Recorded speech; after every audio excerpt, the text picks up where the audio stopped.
hope you guys can hear the music, or else this part is very awkward.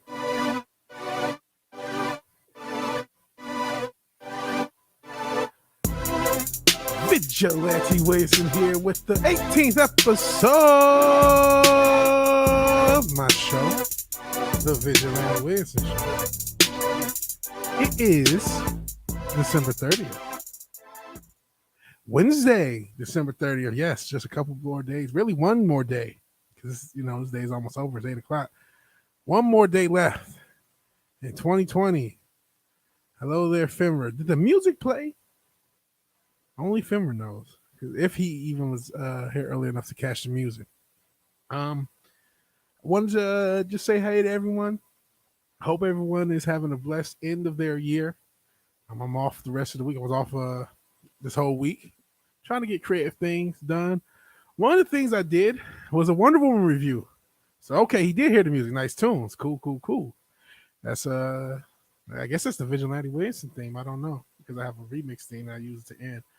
But one of the things I spent my first 4 days of my vacation, because this whole vacation was dedicated towards creativity, everything involved with the Vigilante Williamson project. I do consider it a project, not just a character, because I want to do music. And I featured some of my music in my Wonder Woman review, a review that you probably did not see because it was unfairly and unjustly copyright claimed. That claim has been removed.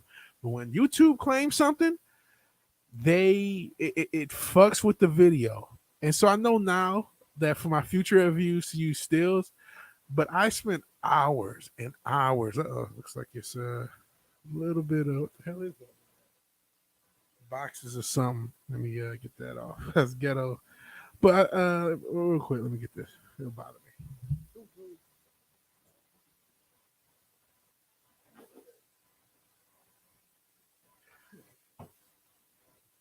Sorry about that.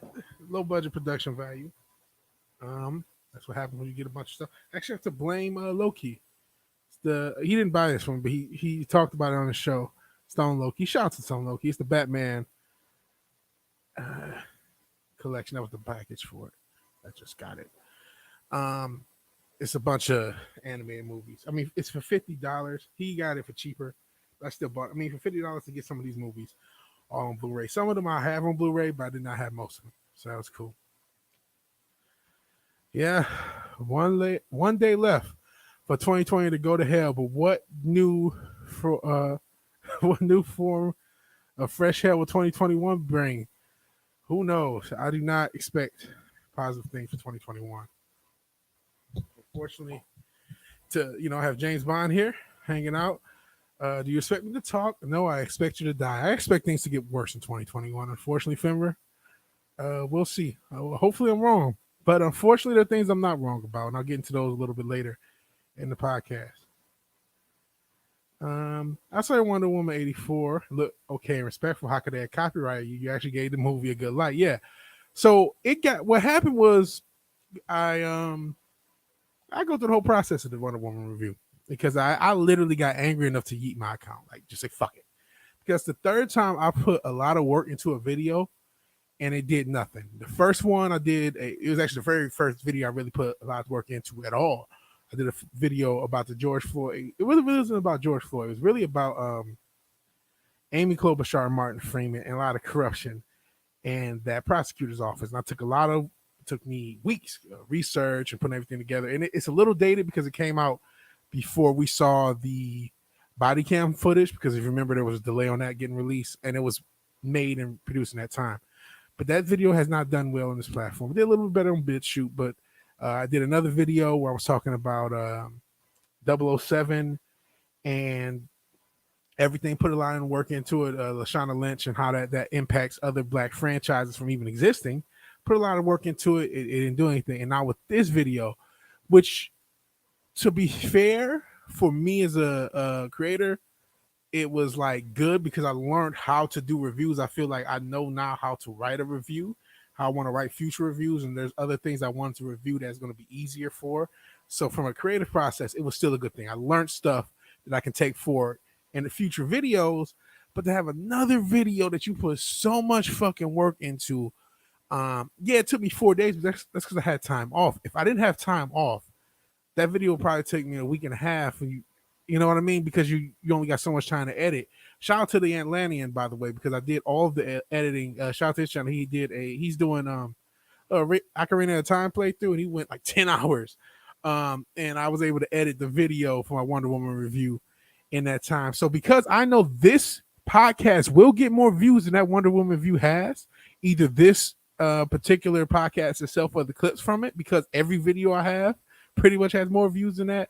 Please, if you haven't, check out my Wonder Woman review. As Finver said, I actually gave it, I pointed out the flaws, but I like the movie. I like the movie for all its flaws. And the more I watch bad reviews, I start to like it ironically. So I like the movie, but I think it was an automatic thing. I don't even know if the copyright claim was even there when I actually premiered, because I didn't do a premiere, but I uploaded it, and there's a way for it to just become public at a certain time. That's what I did for the Wonder Woman review. When I first uploaded it, copyright claim. So I disputed it. It went away, but that doesn't do anything. Like, it still fucks with your video algorithmically. So please, if you haven't, check out that Wonder Woman review. I learned a lot. Now, I went out of my way not to show much footage at all from the actual movie and just use the trailers, but that's what got me. So that really frustrated me, right? And so that was really it made me upset, because I put a lot of work into that video. And something else I've been thinking about, and I'll get into more of it in this I'll get to more in it, but like when I very first started this channel about 5 months ago or 6 months ago, I was making a lot more political content, and I've shied away from that since the Fandom Menace found me, like Jason Todd messing with the neurotic mobile instead of the Batmobile. You know what I mean? Since the Fandom Menace found me the past couple months, a month and a half, whatever it's been, I've been focusing more on entertainment. That's not to say, I talked about the Black Lives Matter stuff just last week, but I've shied away for two reasons. And Fenver said, especially your comment that made the movie villain not Max Lord but human nature itself. Yeah, because everybody wished for something fucked up. You know what I mean? Everybody was fucked up in that movie. So it seemed like the villain wasn't Max Lord. Spoilers for the movie. Slight spoilers. I don't want to spoil too much. I think people should actually watch it. I think a lot of people will see these reviews and think it's Terminator Dark Fate. It's not. It's flawed as fuck. Tons of flaws. But it's not that. It's not that woke. It's not that bad. It's a solid movie. It's solid but it's a flawed movie, but it's solid to me. But the Vigilante Williamson I started out as, I've shied away from for a multitude of reasons. One, it mainly is personal. It's just like I don't like talking about this stuff because I can't help but to be nihilistic about how things are gonna happen and how things are playing out. And so I'm like, I don't really want to touch politics, but I have to. The stimulus thing, and I'm gonna talk about that in this podcast. And this podcast is gonna have some of that original Vigilante Williamson energy. But I got frustrated with it. And then the other reason that I don't want to I don't mind talking about politics, but I don't know if I want to become a political channel. Because in order for me to talk about politics, I'm going to come from my perspective. It's going to sound, I use the term exozone, shout out to Gary and Doomcop, but it's going to sound conspiratorial because it is. No, Wes does a lot of that. I'll talk about his stuff. Wes Moody, shout out to Wes Moody. If I'm on his channel, I'll talk about it. But I'm going to shy away. I'm going to still cover it. But there has been an intentional move away from the politics, but we will get into that in this episode. He said, enough politics for a while. Everything's got to be political. I'm so tired of this. I am too, Fenver.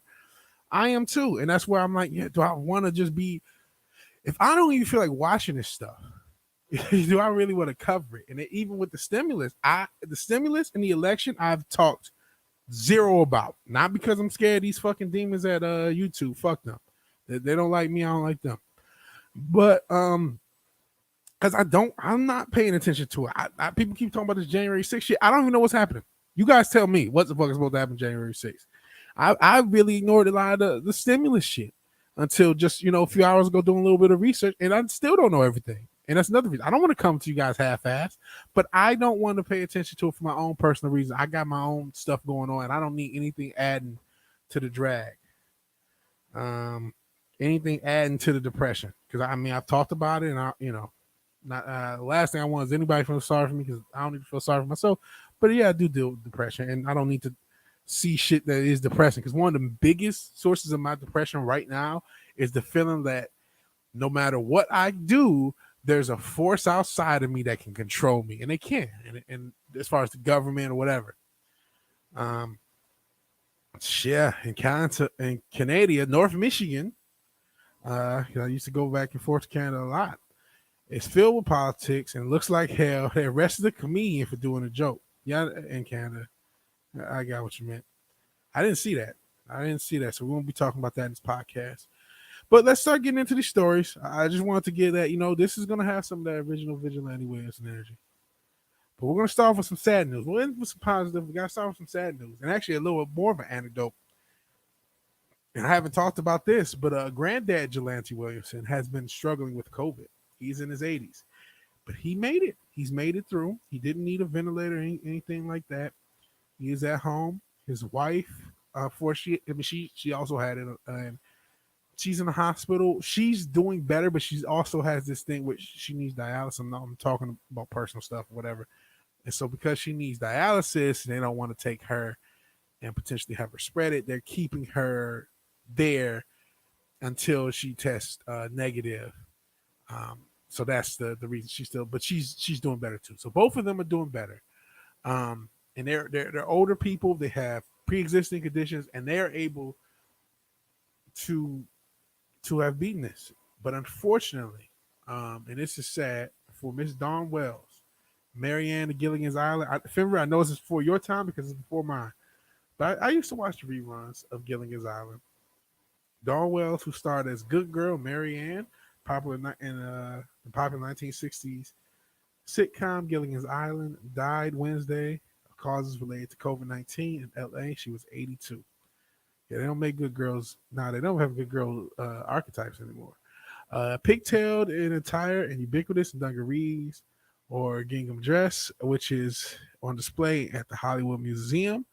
The Marianne character was the girl next door next to Tina Louise's suggesting evening dress clad ginger who is often subjugated to learning comments from the male stars as they were shipwrecked on a tropical island after becoming stranded during a 3-hour tour, which makes no sense. How can you be 3 hours away? I think that was the whole point.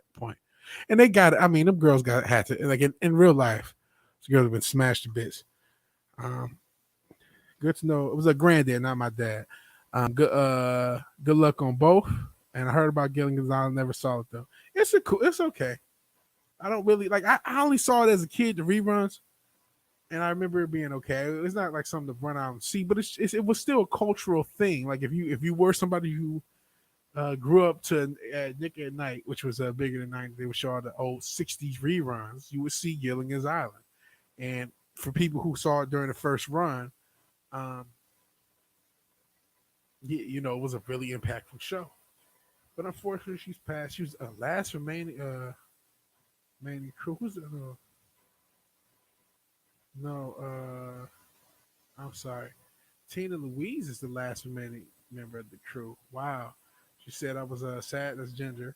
It was Ginger, the captain, Gilligan, the professor. If I remember correctly, the professor. I was sad to learn of Dawn's passing. I will always remember her kindness to me. We shared in creating a cultural landmark that has continued to bring comfort and smiles during this difficult time.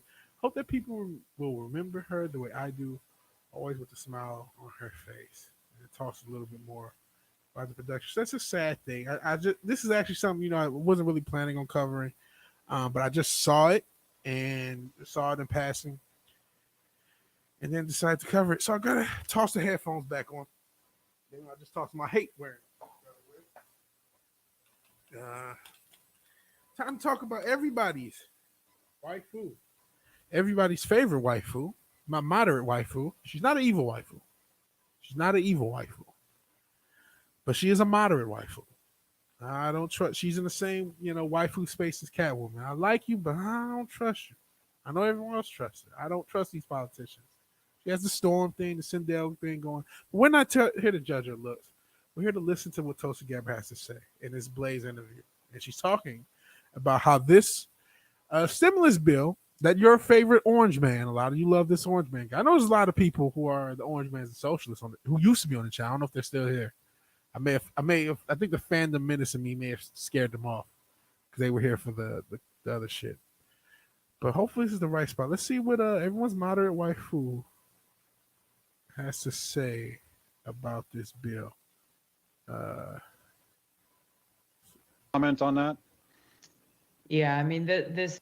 Okay. And both of you took a position just a couple days ago against the latest COVID/stimulus bill. I'm not sure what we're calling it now, because. And let me know how this sounds. Almost on procedural grounds first, and as we learn more about it, it's just chock full of things that are good for Washington and not necessarily good for people. Congresswoman, do you want to comment on that? That's all I need. Yeah, I mean, this bill, again, I mean, over 5,000 pages long. I checked the time we got it, I think at 2:34 p.m. In the afternoon, and we're told that we'd have votes. I think the first series was 4 or 5 hours later. And naturally, I and my staff, So I will repeat that, and hopefully it sounded good. I want you to hear what she just said about the timing of when they got the bill and when votes already came in. Long. I checked the time we got it, I think at 2:34 p.m. 2:34 in the afternoon, and we're told that we'd have votes. I think the first series was 4 or 5 hours later. 5,000 pages. And naturally, I and my staff, we started diving right into it, using the search function to try to look for certain areas with red flags, but just understanding that there was no way that we, even as a team, could get through this legislation to actually know what's in it and what we get. And I'm sure Tom gets maybe some. That there is no way the people who voted on this legislation actually were able to read it. And I, again, hope that the sound went through. I hope the Blaze does a copyright claim like Warner did. That's all I need. Something similar is kind of a section by section summary that's provided by the Democratic staff and the caucus. And I started scrolling through that. And even in that, I saw a lot of problematic things. But once we started going through the text of the bill itself, there was a lot that was in there that was not in the section by section summary.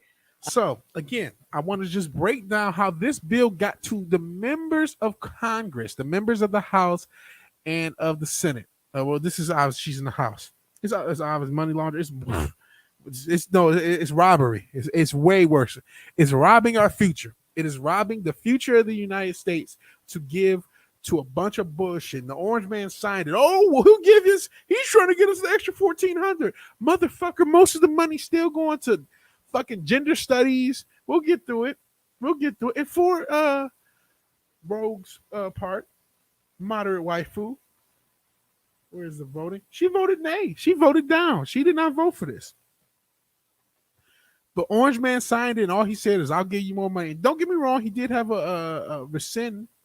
If I break it down, I'll get into a little bit more breakdown. He got some things that he wanted to rescind that he sent back to Congress, but they're all fighting. And I'm not, another reason, like I said, I don't cover it. I don't have the expert details to break it down to the letter like I wish. And if you guys in the chat want to inform me, please do. This is something I haven't been following because it's too depressing to follow. It's too depressing to hear that your future has been thrown away, and the future of everybody else has been thrown away. You know what money is? This is money. This is silver. These are American Silver Eagles. This is money. That's money. This is silver thing. It's not money. This is not money. It's fiat. It's fake. It's fake. It's fake. It is backed by the faith and credit of the United States government, meaning imagination. How much do you believe in the United States government? That's what all money is. It's backed by the faith and credit of this country. Of the country it is. most countries that are getting gender studies are the countries that kill stuff like that. So yeah, so let's try to westernize all these other countries that hate this shit. We hate this shit. They're giving it to us. Let's use our future money and give the people $600. And all they got for you is we'll argue to get you $1,400 of this future money that doesn't exist. This money that's going to make inflation, which is already happening, hyperinflation is coming. Take these fucking headphones off. I already said my point with Tulsi. And by the way, with Tulsi, moderate waifu. I think she's okay, but don't. The episode said, I hate to say I told you so. Stop worshiping these motherfuckers. Listen, she's a pretty girl. She, like I said, waifu list. Plenty. She got the little rogue thing going, the silver hair, the Sindel from Mortal Kombat 3 or whatever it was going. That's cute. That's cool. And there's no smoking Willie Brown that she Kamala Harris her way up to where she is. But make no mistake, it absolutely could be possible because a lot of these dudes get their cheeks clapped just to get their spot. So don't think she wouldn't. And another thing, all this dressing down of Kamala Harris. Everybody remembers Tulsi. Oh shit. You had the damn meme, the old meme. I should have had that ready. I'm not that quick. I'll put that in the clip list. But the little old meme, look at what she did to Kamala Harris. Tulsi Gabbard was as effective at getting Kamala Harris out of the White House as Vigilante Williamson, which is not a goddamn bit. She didn't accomplish shit with that. Jack shit. Just like Ted Cruz, he talks shit to Twitter man Jack, Jihadi Jack Dorsey. He'll son. Go ahead, tweet what you want on Twitter. Oh no, I can't. My account might get banned or shit. Oh, okay. So then, Ted Cruz? That means Ted Cruz had as much impact on social media policy as Vigilante Williamson, which is not a goddamn bit. So if these politicians have the exact same impact as some rando on the internet with 100 subs on YouTube, and I think all 100 of you joining, why the fuck are you guiding them up? Can you please explain that shit to me? I referenced the Big Homie Chronicles of Judah in my Wonder Woman review, and I'm going to paraphrase one of his, one thing that he's saying. You motherfuckers, and I'm saying it in my way, you motherfuckers are going to realize the shit that I tell you is rock solid. And I'm going to repeat that when I get into the Star Wars shit, because I called that shit too. These politicians don't give a fuck about you, not one of them. Yes, moderate waifu rogue, she voted nay on this shit.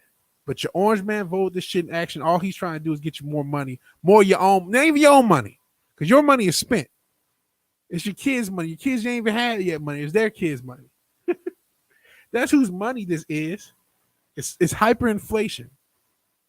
That's what this is. And most of this money is not going towards you. It's going to corporations. Here's the part. Look at this. $15 billion for economically endangered live venues, movie theaters, and museums. $15 billion and $284 billion in the Paycheck Protection Program, and the small businesses definitely need it. But this money is just going to go to corporations. It's going to go to Gavin Newsom's company, like it already did. This money's not going to you. You got $600. Congratulations, a foot in your ass. Maybe we'll give you another 14. Maybe we'll give you another 1,400. Most of your money that you don't have, that doesn't exist, that hasn't been that was printed into existence in this year. Most of the money that has ever existed been printed this year, whatever it is, a quarter or plus.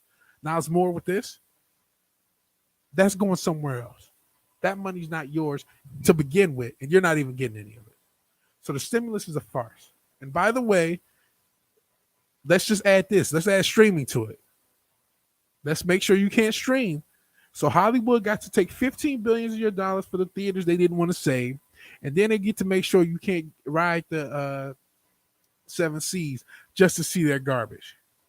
And your orange man signed it in only so he can get, I want to mess with Section 230, which is always going to have, that's another can of worms, because you can't just repeal it because that will destroy social media.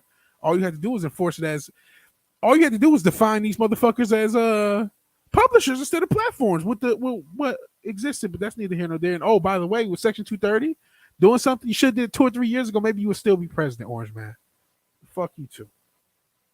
But y'all love him. You think some of these motherfuckers care about you. And I gotta explain to you, that ain't the case. None of them do. Also, while they're adding shit in, this should be for you, because remember, they told you can't go to work. They told you your business isn't essential. Theirs are, whatever they side is, Hollywood getting this 15 billion. I'm not even talking about the gender studies in Pakistan, all that other crazy shit. Hollywood gets 15 billion to sell you movies that you don't want. As we're getting to Pablo Hidalgo, to make fun of you for what you like. And they can still get they'll still get their platforms bailed out. And then more reason to do copyright shit. More and look what just happened with my Wonder Woman 84 review, right? It got unfairly copyright claimed, and now these motherfuckers have more teeth to come at smaller creators with me with the case act, some other shit that has nothing to do with stimulus.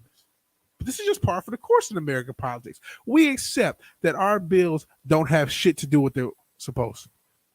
And that's just how it is. That's just what we're supposed to accept. All right, that rant is over. I'm pissed at this shit. I'm pissed at the way people act with these politicians. Fuck them all. Each and every goddamn one of them. None of them care about us. None of them do. And I'm telling you, the Orange Man, as much, and I think the Orange Man is a trillion times better than Hyde Biden, but I still believe he's controlled house. I still do. Because if you look at the pop culture, the modern culture has turned everything conservative into something racist. As a matter of fact, I'm going to flip stories. Let's flip them to prove to you. Got to go back home. The University of Michigan is blasted as, I don't know how to read that word, and moronic after woke IT task force banned words like picnic, brown bag, and blacklist for being offensive and harming morale. As stupid as this is a major university who's able, well, of course, they're now banning words, banning language. This stuff has been normalized because the Orange Man bad narrative has allowed people to use that to put whatever they want. They can tell you now all conservatism is racism. Or anything they can now make anything racist. Picnic is racist. Picnic is racist because they made it. And because of the cultural zeitgeist of the Orange Man and what they were able to do with it, they have less teeth because we can logically pick this apart, right? But this is the stuff that's at major universities. It doesn't matter if I sit here and say, oh, this is stupid. A major university is still going to ban these words. A great university, hail to the victors. I forgot the rest of the lyrics. I'm sorry. But I know the song. I wanted to go to UM a long time ago. But let's just get in the story. And this is a fallout from a fallout of what's happened with the Orange Man, believe it or not. The fallout of the Orange Man bad narrative and he's a racist, therefore all conservatism is racist. This is and that's why they can now change language. They can change the dictionary because Amy Coney Barrett used the word. Now they can make brown bag into racist. Picnic is not racist. I'm rambling. Let me just cover the fucking story. University of Michigan has been blasted as moronic for launching a task force which is branded the words picnic, brown bag, and blacklist as offensive terms that can hurt morale. The Words Matter Task Force, set up by the school's Information and Technology Services Department, listed more than 24 words and phrases that can be perceived as offensive to some people. No, they can't. And provide an alternative term that can be used instead to effectively communicate with customers. This is not effective communication by fucking up the English language based upon random, arbitrary thoughts. It is important for ITS to evaluate terms and language conventions that may hinder effective communication, harm morale, and deliberately or inadvertently exclude people from feeling accepted to a healthy, inclusive culture, the task force memorandum said. So again, as a fallout, you can use the word inclusive as a way of doing anything. We're trying to have an inclusive and healthy and whatever, and you can do anything now. The left at these major institutions, these institutions that they make us put on the pedestal when we're younger, when we're in school. Oh, I want to go to the great school. They can now determine language, and all they need to do is we're trying to make it healthy and inclusive. They don't have to ask anybody of any other race. A group of white people can come up with a bunch of words they think are racist, more than likely because of their own internal racism, because that's, you know what I mean? Just like the orcs things. You must, they're trying to make orcs like black people. Orcs aren't like black people. They only are if you fucking are racist enough to think that yourself. But here's the list. Let's actually, here we go. Let's blow it up. Okay. Oh, we got people coming in. Let me see. They don't know what true racism is. They never felt it, so they will never know. If you truly hate it, you would never use it. And anyone, even your enemy, but they clearly don't know. Hey, Lord Thoth. I shouted you out in my review, my Wonder Woman review at the beginning. So shout out to Lord Thoth. Subscribe to the channel. Major institutions no longer have meaning. No, they do not, Fenrir. And Fenrir and Lord Thoth just saying, hey. So here's of course, starts off with man. Can't have man as a people. So you workman or whatever. Man hours become person hours. Blacklist, whitelist, allow, prohibited, included, excluded, annihilist, allow list, deny list. Black and white thinking, binary thinking, all or nothing thinking, brown bag, lunch and learn, corporate speak, crack the whip, manage the effort closely. No, I need to say crack the whip. It's crazy, insane. You can't say that. It has to be outrageous, unthinkable, nonsensical, incomprehensible, ridiculous. These are the words instead of. Can't say crippled, has to be weakened. Can't be disabled, has to be deactivated or broken. Whoever wrote this was disabled. Can't say dummy. Whoever did this was a dummy. Whoever came up with this task force is a dummy. And I'm sad to say I actually wanted to go to the school when I was younger. You instead say placeholder. Got to do gender neutral, he or she. They, or refer to them by name. You should refer to people by name. But still, no he or she. Can't say grandfather then. Legacy status, legacy's in. Can't say gypped. You can't say gypped. That's a gyp.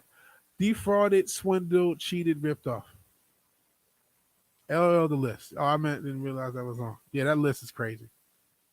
That was crazy. I'll keep using doing things they hate because I can. I love seeing one come and look for me in Angola. Shout out to Angola. Thanks, brother. Great review. I appreciate you. One of the few people who actually saw it. If you saw it, man. Because YouTube did me dirty on that one. Lord, not Lord Thought. Even though it'd be nice if he is Lord of Thoughts. I don't know if his wife would be happy about that though. And it's just But yeah, this list is pathetic. I'm sorry, but we need another World War. Well, hey, ask, you may receive. Unfortunately, I want to go through the rest of this list. We're handicapped because you can't say jit. Handicapped, restricted. Can't say girl or gal, boy, guy, none of that. Person. Hi, guys. Nope. Hi, folks, everyone. No, honey, sweetheart, sweetie. You know who actually say this the most is women. Women will, like, when they son, like you younger, they always try to son guys. Oh, sweetie, fuck you, bitch. Use the person's name. Well, you should use the person's name. You should always use the person's name if you can, if you know. But if you don't, what are you gonna say? Long time no see. Now, what the fuck is wrong with long time no see? You can't say this. I mean, it's been a while. Been a while since sorry. Okay. Haven't seen you in ages. Low man the totem pole. Can't say that. Last in pecking order. Bottom of the heap. Master, slave, leader, follower, native. Why can't you say native?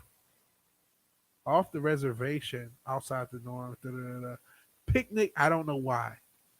I think because this is where their race is. Picnic. I did some research.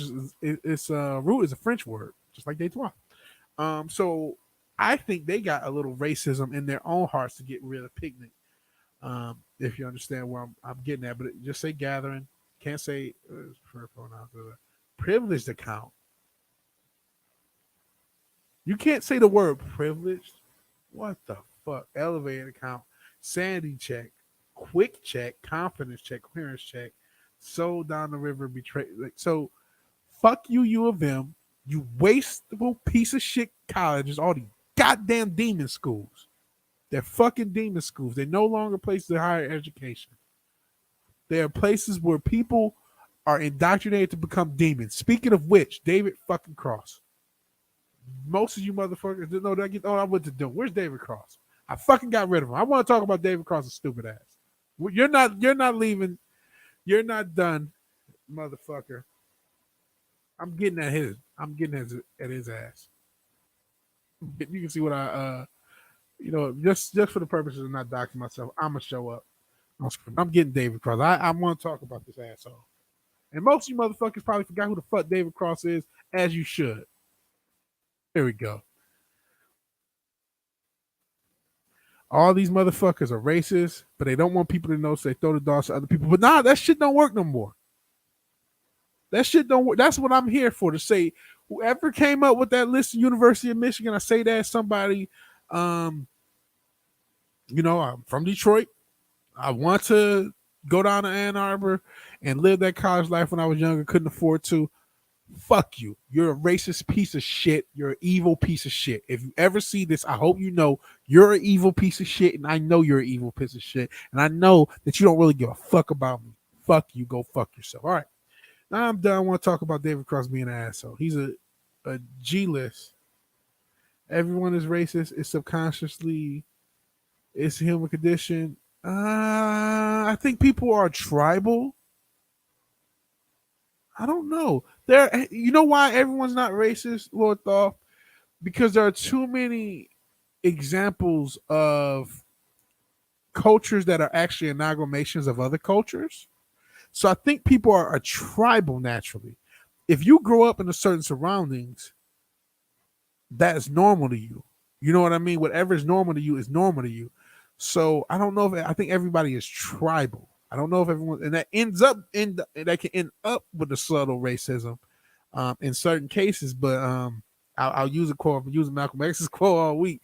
It was a point, and I'm paraphrasing. He was asked about Cuba and the liberation of Cuba at the time, or the issues they were going on. He said, how come in Cuba there are white and black Cubans? They don't refer to themselves as white and black Cubans. They only refer to themselves as Cubans. And he said that America is obsessed with race. So he was basically trying to say Cubans just call themselves Cubans, and we are the ones who differentiate for American as black American, white American. So that was his point. And so that's why I would say everyone culturally are raised to look at each other different. Yeah, I would say culturally. I would go with culturally. We're more culturalist than racist, but because those lines happen to often match, then you'll say it's racist. But there are cases where you can see where these people who are technically different races grew up in the same culture, and that culture was all that mattered, not necessarily race. So that's where I would just a little bit push back. But I do think we are tribal naturally. I do think tribal. And speaking of tribalism, here's some tribalism gone wrong. Is David Cross still relevant? I don't even know the last thing he did. It's not the 90s or the 2000s anymore. I just saw this story. I'm like, I'm going to cover it. But nobody knows who the fuck David Cross is. Just like nobody knows who the fuck Pablo Hidalgo is. He rejects Biden's call for unity. Says he wants blood instead. Comedian rejected the thief in chief, Joe Biden, by saying that the United States must unite. He says he wants blood instead. This doofus. After a year of pain and loss, it's time to unite, heal, and rebuild. That's what Hayden said. After that, I want blood. These assholes, these rich. Arrested Development ain't been relevant in 20 years, and I'm sure he'll get canceled for a lot of shit that was on there. Twitter told the Examiner, this did not violate any rules and policy. Him saying "fuck that, I want blood." Isn't that great? Everyone's culturally racist. That doesn't mean it. Yeah, I would say that. I would say more, but I would go by culture. I think it's much more of a culture thing than it is a race thing. And here we go. The office is almost proven. I refer to myself as Canadian. My wife is Spanish and Asian. I never looked I heard differently. Shout out to Lord Thought. I never look at any different. I love her for who she is, not what a race is. Exactly. Because I think it's a cultural thing. I think I'm a Detroiter, right? If you fucking come at Eminem, I will lose my shit. But if you come at some random dude I don't know, he could be black. I don't give a fuck. You know what I'm saying? It's a culture thing. So that I think is much more of a cultural situation than and we will get into the Pablo situation. I cried when that Luke scene caused because it made me remember that 7-year-old found Star Wars by mistake, changing channels. Fuck Pablo. We will get into this motherfucker.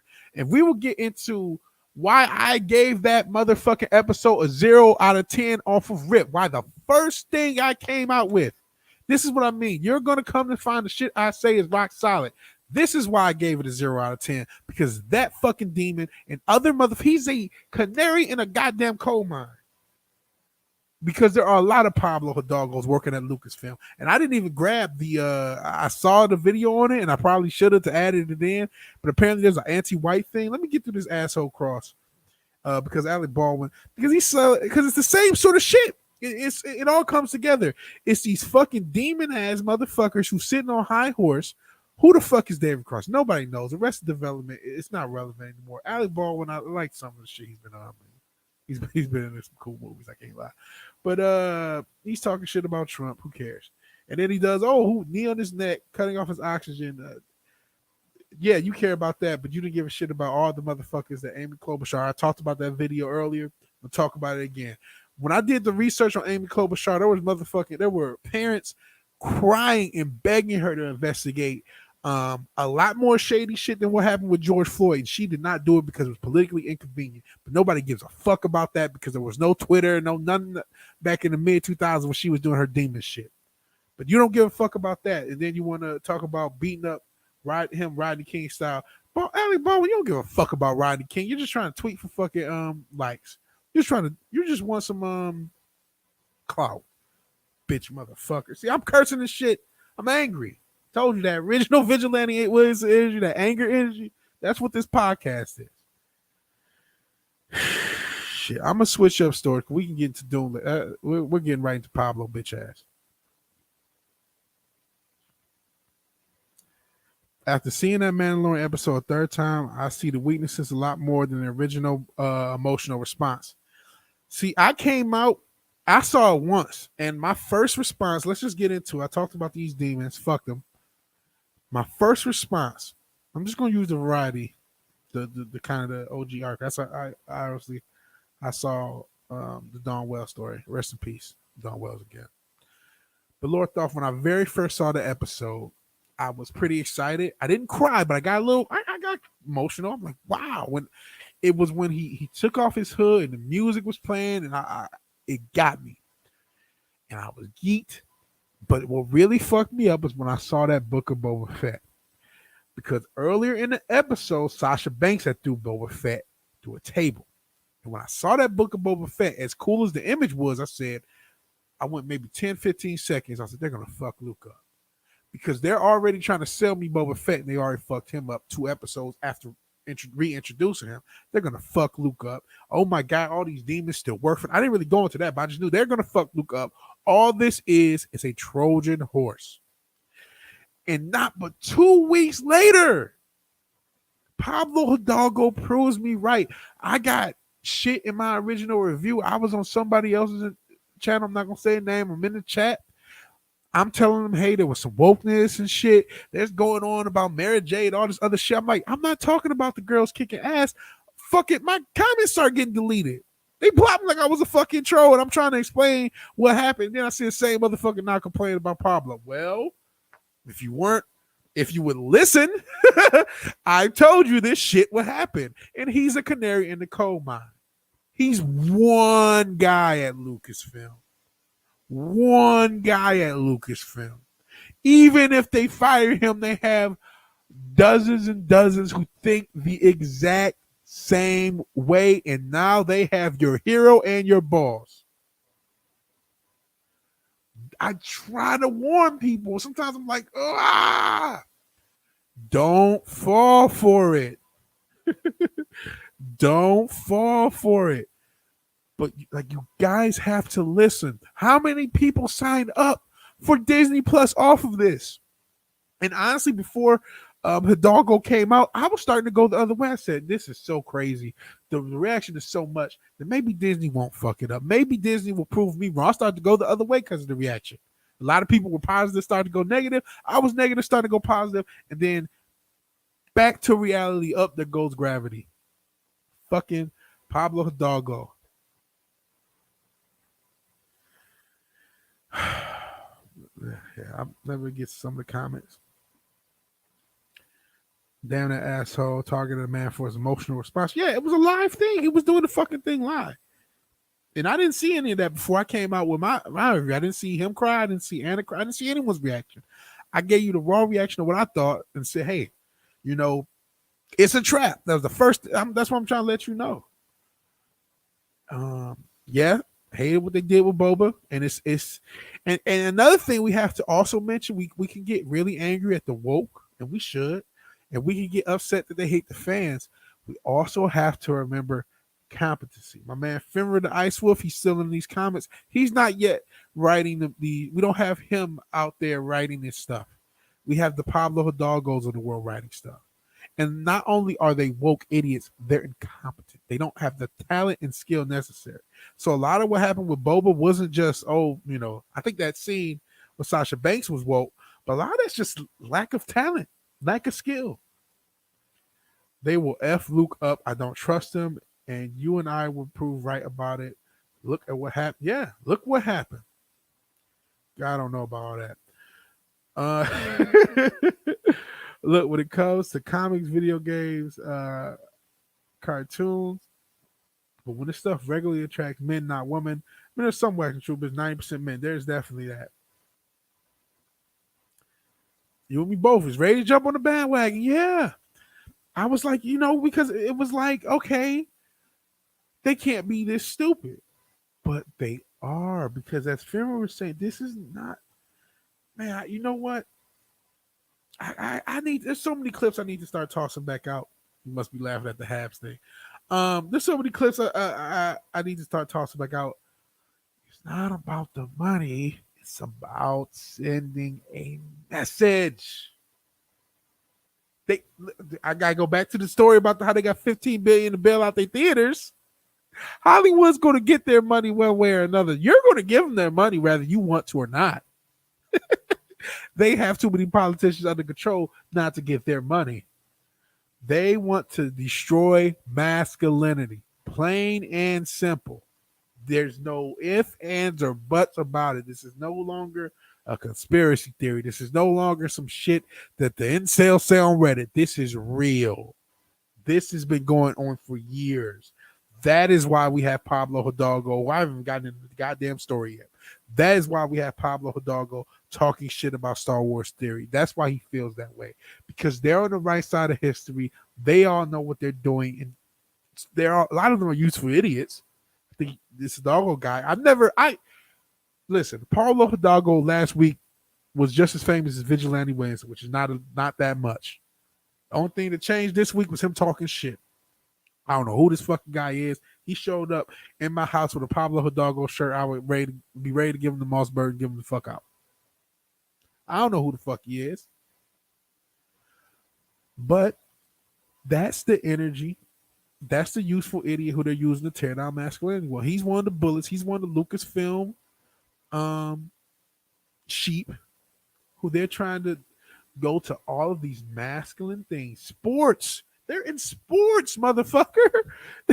They're trying to destroy masculinity. They're trying to destroy masculinity. And then if you should actually see what the hero, if you should actually have an emotional response, and yes, emotions are a part of masculinity, believe it or not. We should all want to care about something so much to cry about it. Shit. What did my man Jimmy Valvano used to say? He said it. He said, a good day, you have something to laugh about, have something to think about, have something to cry about, something along those lines. Fuck it, it's an emotional response to see Luke Skywalker. That's how much he means to people. But somebody who works for Lucasfilm doesn't understand that. It's not because they don't want to understand it. They were hired not to understand that. Those are the people they wanted. That's why they're there. They can fire him. Who cares? I don't care if they fire him or not because there's other people like him who work there. They're not going to fire all of them.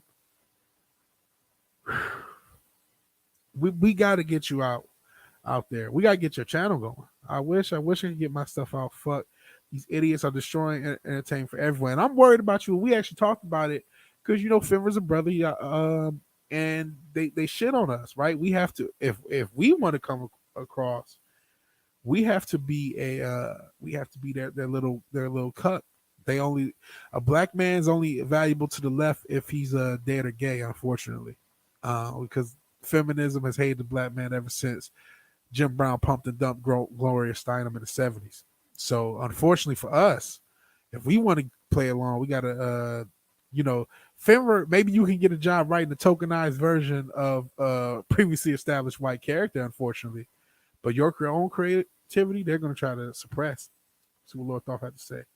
My wife watched Wonder Woman as a huge 70s fan and hated the second one. Like the first movie, she laughs. I want to watch Momoa and or Hemsworth take off their shirt, not Star Trek Wars. Oh, but they're not a lot. Listen, as much as we joke about how they're not allowing women to be sexualized, they only give the ladies look diet guys, man. They got to deal with Robert Pattinson and shit. Yeah, Captain Kirk, Luke Skywalker, Indiana Jones, they're my heroes. Yeah. But yeah, they're trying to give the ladies, they want Chris Hemsworth. They here's Robert Pattinson. It's like, that's how they're trying to play the ladies too. Don't get me wrong.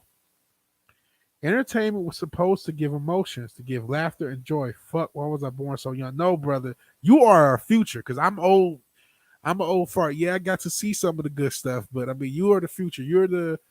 We keep using that quote.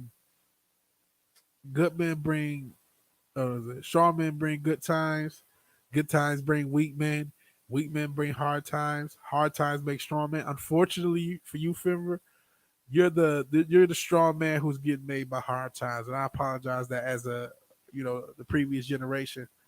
I wish I could have did more. Should have did this 10 years ago. Maybe I could have started something. But gotta do what I can. Let's actually get into the story.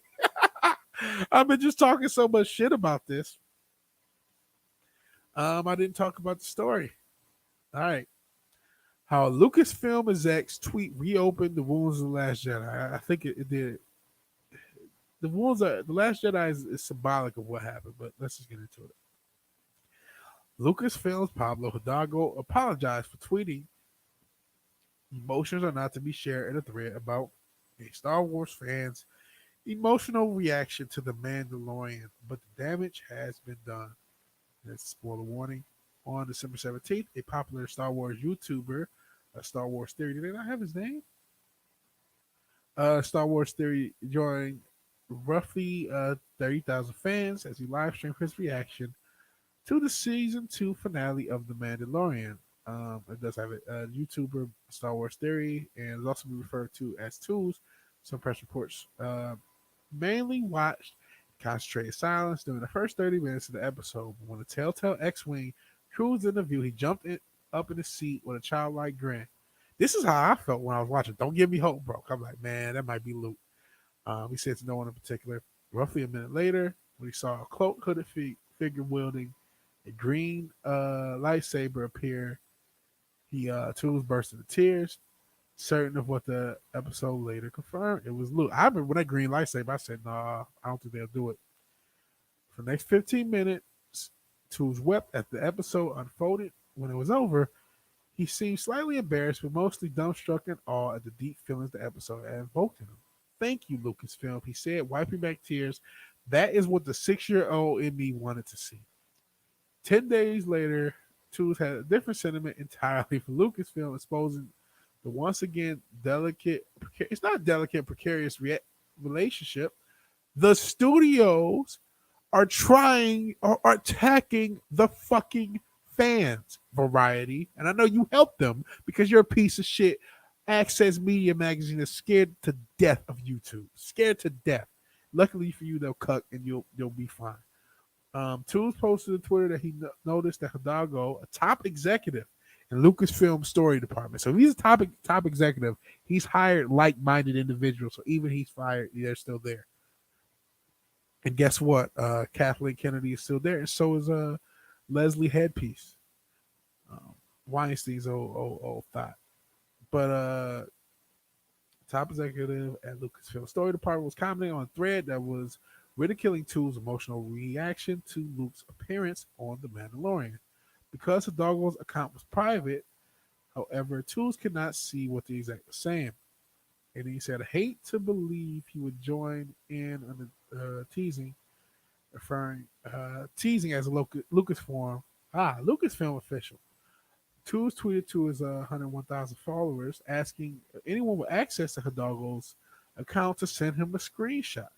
That's when he learned that, so it was a private whatever. Said emotions are not for sharing. And then, I mean, I could go. I think a lot of people have heard about the story, but I'll be honest, I had only had like a cursory knowledge of the story, and then just goes into everything else and how the shitstorm started. So I want to get back into the comments before let me get some hydrated die, ladies and gentlemen, because this has been a lively one. We're nearing the close, but it's been a lot going on this podcast. A lot of energy in this one. So Fimber, into his writing, he says he will never tokenize anything and rather die than do that. A character is sacred because someone gave their sweat and blood to make it. It's disgusting that there's no more respect between creators and their works. And then just another red shirt. Hell, you are not just another red shirt to me. You're the red shirt. And I appreciate you being here. And so it's Fimber. And then he says, I never knew that delicate and precarious meant the same thing as contentious and antagonistic. Yeah, these fucking mags. These fucking magazines are still trying to act like nothing happened. Like they're like, it's a delicate relationship between you know what helps? Not fucking. If The Last Jedi, I often thought about this, and I know I'm not the only person. Let's say Rowan Johnson, he just makes The Last Jedi, and he just gives you one of the, some people liked it, some people didn't. We tried to do something different. We did our best. We appreciate both opinions. We appreciate everyone. We understand people's childhood, and that was it. And there was no contentiousness. Like, first, would the fandom minutes even exist? Would the fandom have gotten that angry? Would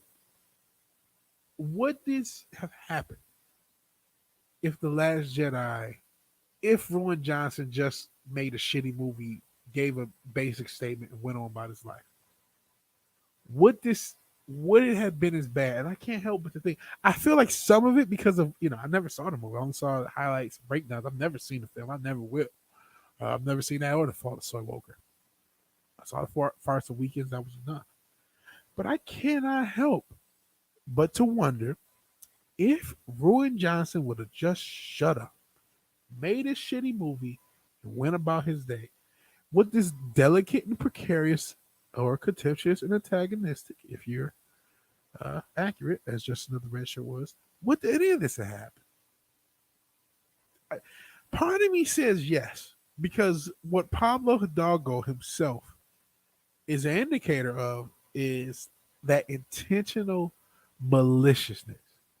This is not about trying to create something for women. That is a straw man. In the same way as we were talking about with the Michigan article, where they were using inclusiveness as a straw man to dictate language, it's a straw man to all of the woke reasons they use. They're just straw men. This is about destroying masculinity. That's why it's happening so widespread. This is about destroying culture as well, not just masculinity, but destroying the frameworks of a culture. So when you have that in mind, you have to attack the fans. You have to gaslight them. Though there's something wrong with you for not liking the movie. You must be a toxic man, baby. You're not one of those racist fans who hate The Last Jedi. Of course, we hit Finn and destroyed Finn's character art for China, but you must be a racist fan. You racist bigot. Just the other day, and this is partially because of my fucking Wonder Woman review. Please watch that video. You have it. I haven't said it enough time. But I tweeted about it, and I barely use the Twitter machine or the Parler machine. But I tweeted it on each platform, and I happened to see Cameron Pasha. Shout out to Cameron Pasha. He followed me because I saw him arguing with some crazy leftist who was talking about some crazy shit, and I just hit him with the Malcolm X quote about that man calling himself a liberal is the most dangerous thing in the Western Hemisphere. And I just added that to the quote. I don't think the guy responded. I don't Twitter, and I don't know how to Twitter. I'm a complete boomer. My granddad literally, who again is doing well. I mentioned that earlier. He's doing well from the Coof, but he literally understands social media better than me. Literally. So yeah. Okay, whoa, a Futurama reference.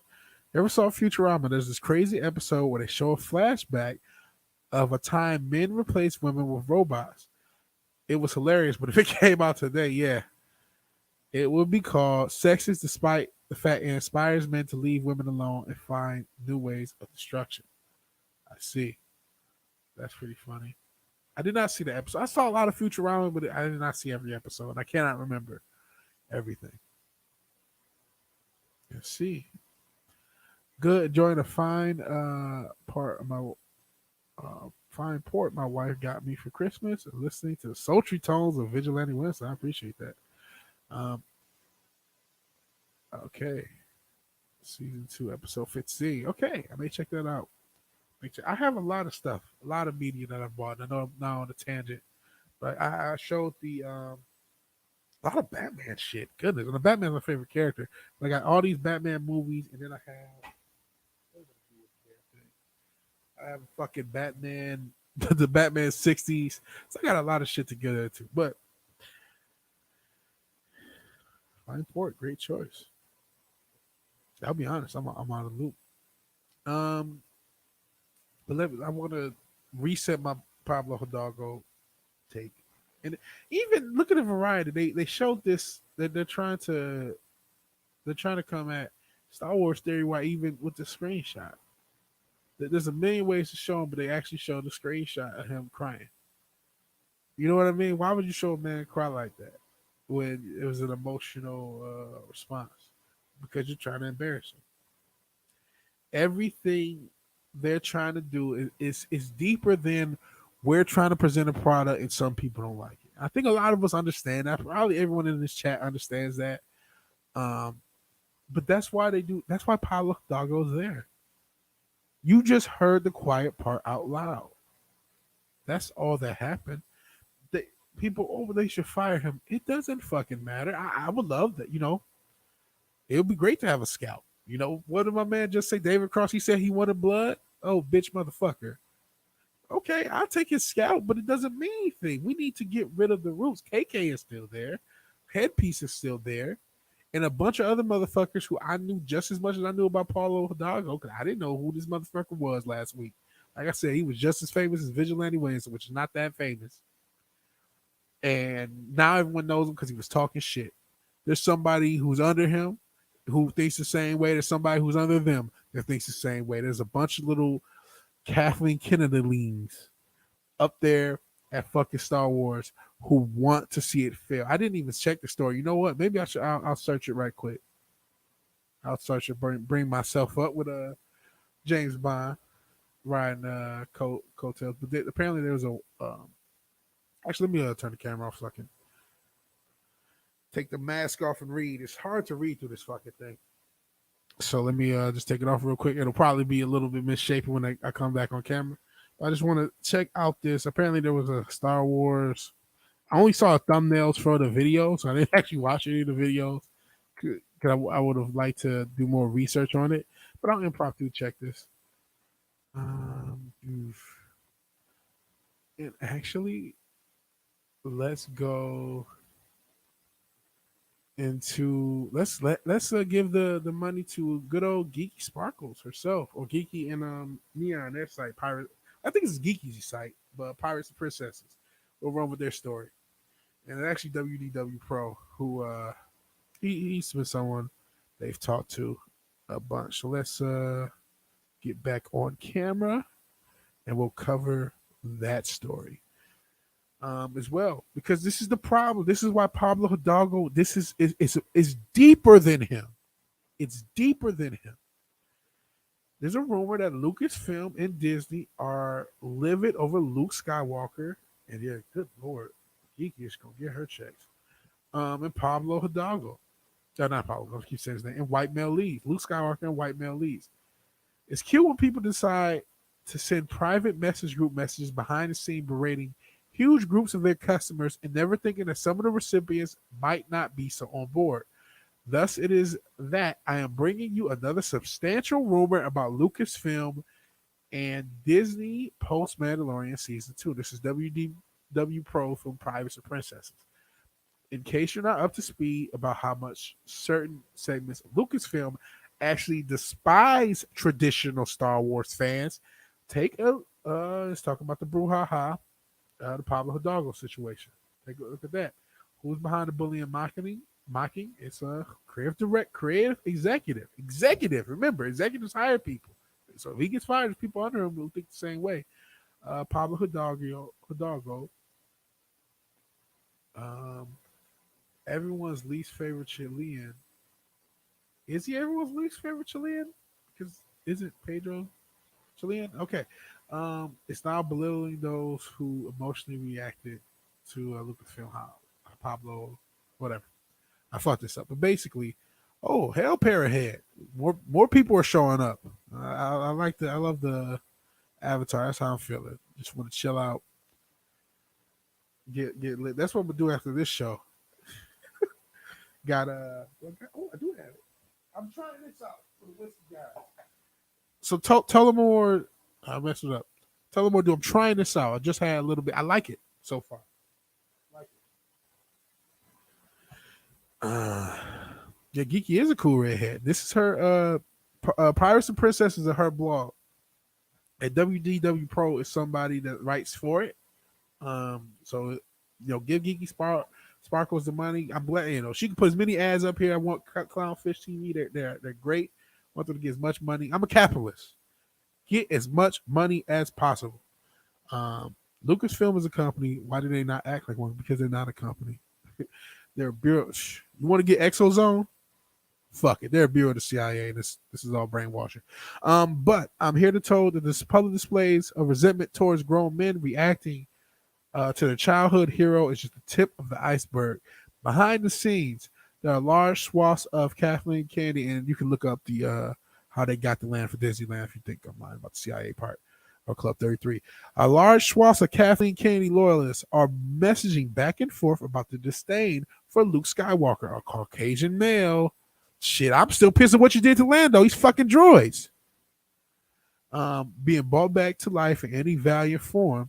In fact, I'm told that individuals at Lucasfilm have been reading articles here on Pirates and Princess, as well as watching Clownfish TV, so they're on Geeky's head.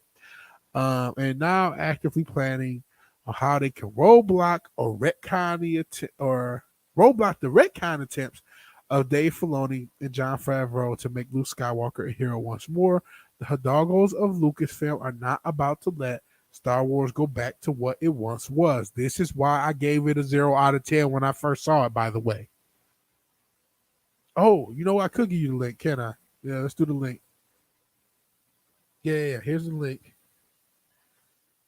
Show them the love. Always show them love. Hopefully, we'll see what it does. Okay. Hopefully, that link should work. So you guys can read along. Definitely show them the love. Like I said, I'm a capitalist. Where was I? Yeah, but they're not going to let it go back. They're not going to go down without a fight. Apparently, the discussions and future creative meetings and story group sessions, these individuals plan to introduce ideas and narratives that will make a Luke Skywalker redemption difficult.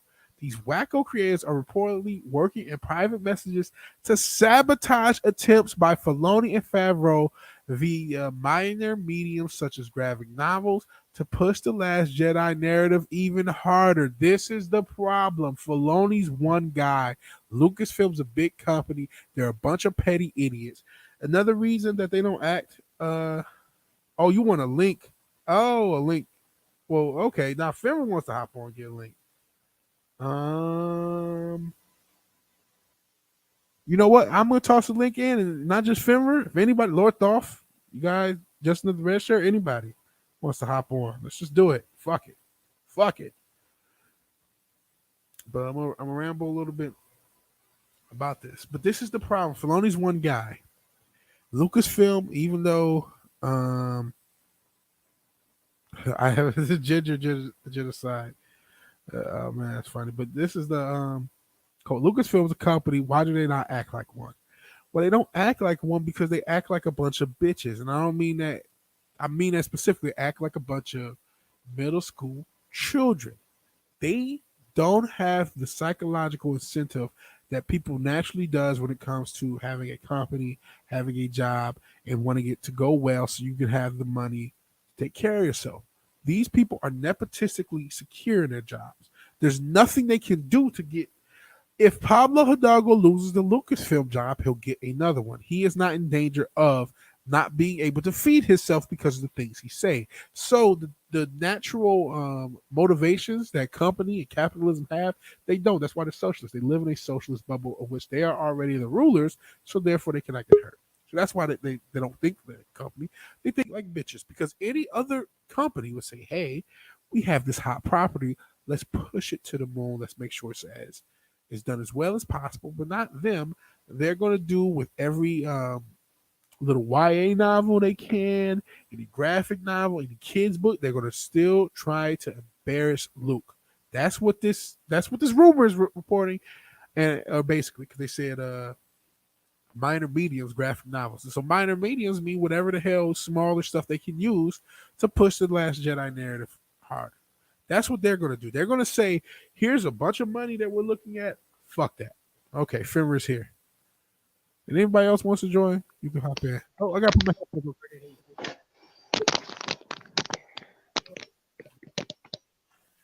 Hey, man, how you doing? I'm doing fine. I'm sorry if I'm interrupting the show to anyone watching. I hope everyone's having an amazing night or day, depending where you're on the world. To everyone in the chat, I want to send a little message. Hell, Lord Thoth. Hello there, Lord Parrot. Lord Thoth. You there? You here? Gentlemen, how's it going? Hey. Man, how are you doing? All right. KK is still there. She's still the problem. So she's going forward and be fucked. Yeah, basically. So, you felt so passionate. You got me to drop the what's going on? Well, I just wanted to say a small message. To anyone who has a child or even plans to have a child, don't let this be their incarnation of a hero. Growing up as a kid, I never cared how my hero looked for me.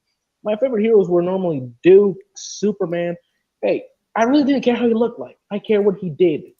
To me, growing up, I always was inspired by Superman's favorite words: truth and justice in the American way, despite me not even being American. I always took that deep into the heart because it was to do what was right. These characters used to inspire hope, joy, any possibility for anyone. Didn't matter if they were white, Mexican, or anything. They just inspired that. These modern characters, they don't do that. They just destroy, inflict narcissism, self-destruction, stupidity, lack of creativity. They're just bad. I mean, I also had Lando as a favorite character as a kid, but let's be honest, now they make him as a guy who fucks robots in God knows where. Yeah. What I'm trying to say is, these are not heroes we have today. If you have a kid and you truly want them to grow well, go around, look online for something about the old age, the A's and stuff like that, and give that to them. Because that is a hero they need to see. Doesn't matter if they look like them or not. Just give it, because we are living in a dark time, and a child should not be in darkness. They should be given hope, because hope is the last thing to die. Hope is the greatest weapon there is. Hope, basically, just truly, they can't kill this concept, my friends. If we allow this, then why are we even still calling ourselves humans? Let's just go ahead and disappear. Wow. That is all. Thank you for listening. I wish I had to slow clap. I appreciate it. I mean, I couldn't say it any better myself, man. they heroes are important. They inspire people to be better, and that's why they wanted to destroy them. So I really appreciate that. Um, Lord Thoth, what are your thoughts? I appreciate you joining. I think we've entered into a political landscape of eliminating the hero's journey. I think a lot of what's going on in the world today is all about me, me, me, me, and not what's better for everybody else. And I think that we have to remember the sacrifices of all the people who have come before us, and that's really what the hero's journey is. The hero's journey is not about being a man with a cape or a woman with a lasso or claws or whatever. It's not so much the superhero, it's that journey that you take to get there. We have true heroes that have sacrificed everything in order for us to be free and to appreciate the freedom that we have today, to be able to go to the mall and buy an iPhone, to be able to watch what we want to watch and do what we want to do, and strive to be the best people that we can be. And when you have people at the greatest corporation in the world, this is Disney we're talking about. This is that place where princesses can meet their Prince Charming, and where kings can meet their queen, and where a hero can bring his father back from the brink of darkness and save the galaxy. This is the hero's journey that we're pushing down here. And I think what's going on here is we saw what Favreau and Filoni did in that final episode. That was great. Now obviously the episode had a lot of weakness, and Mandalorian is weak, but I understand that they're trying to bring back that hero into the collective consciousness. Superman should not kill somebody. He's truth, justice, in the American way. And I take that as to be liberty, justice for all. Everybody is equal. It doesn't matter what color of your skin. It doesn't matter what religion that you believe. It doesn't matter who you are or what you are or who you love. That is not the point. It's that we're all equal. We're all human beings. And I think what's going on here is this political juxtaposition of people, what they do and who they are. And I think that what KK and her people are trying to do is, they're trying to bring women to the forefront here. Hey, I can appreciate that. My wife is a strong, independent feminist, but she's not a toxic feminist. She believes in equal rights, that both of us share the responsibilities of a relationship, and whether we have children or nieces and nephews in our extended family, we're all in this together. And I think that's the problem here.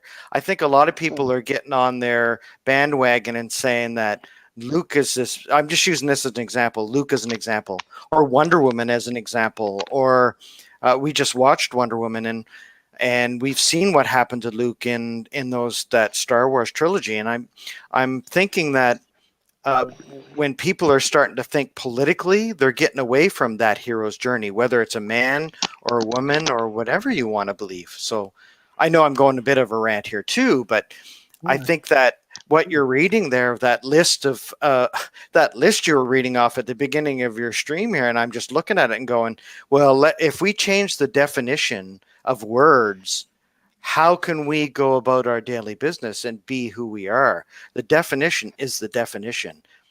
If we start changing things to meet our political needs, then that's going to change everything. And that's the point. Yeah. Well said, my friend. And one more thing about Superman, what you said there about he wouldn't kill a guy. That's what I hate about the Man of Steel movie. They were trying to pick Superman as a god that basically sees himself above humanity in a way that he feels guilty about that. But that's not Superman. In the old comics, cartoons, and stuff like that, they used to depict him as, well, he used to believe himself actually inferior to humanity. He believed himself less important than the people in Metropolis. Even the buildings, he used to make sure they weren't destroyed in the battles. And if they were, he would fix them. He he always puts everything above himself to the point where nothing else matters. Even when he died at the hands of Doomsday, he said, "That's all that matters. The people were safe." Yeah, he would have found a way. And with those kind of powers, you find a way. That It's pisses me off too. Especially because why couldn't he put his hands over the guy's eyes and just eat the blast instead of that's what Superman would do. I would get hurt before I allow someone else to get hurt or kill. And let's be honest, Superman was actually stronger than Zod because he's been on Earth way longer and has had more experience with his powers. He would have found a way. That's also another plot hole. And they established that it took time because if you remember in the Man of Steel, and I know that's a tangent, but they established that he didn't learn to fly until then. So if it took him 30 years to learn to fly, how the fuck can Zod just immediately fly as soon as he gets there? It was just shitty writing. I think you both have come across one of the main problems with today's writing right there is it's weak writing. It's people don't look into their plots. And I think that's what happens when you have egos too. When you have strong egos that are writing these things, when you have a writing room, it's collaborative work. And so if everybody has a chance to chime in there, everybody should be equal. Yeah. And so if you come up with well, wait a minute, we've established in the beginning of this story that this is what's going on. Well, in the third act, you can't just change the rules. That's the rules of your universe that you've set up. And if you decide to change them, well, that just throws everything out the window. And it makes no sense. I mean, it would have made sense if Zod had super strength and a little bit of invulnerability, but nothing else. Right. Because that would have made sense. That would have made sense. Yeah. And I talked about it earlier. Like we always talk about the wokeness and we sometimes forget the goddamn competency issue. A lot of these writers are just not good. They're not talented. They don't have the skill to write good stories. And that's why they don't have the drive. They don't have the creativity. Yeah. And they don't have the freedom. They know that they are limited to not do some things, and that creates blocks in the paths they can do as a writer. Yeah, that's why it's bad that they damage language. But I want to get just another fresh shirt because I actually have that shit queued up, and I should have played it earlier.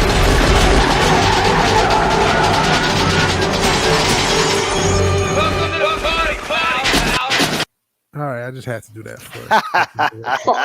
But that's how if that's what I want to play to you. It's Yippee-ki-yay. Oh yeah, Die Hard, man! I haven't seen that movie in years. Well, I usually do this still with the hat so they don't fall off. But that's what that message is for anybody who's new to this, anybody who doesn't understand. Even when I was searching this story for Pirates and Princesses, and I pretty much covered it, but I can just kind of go through it.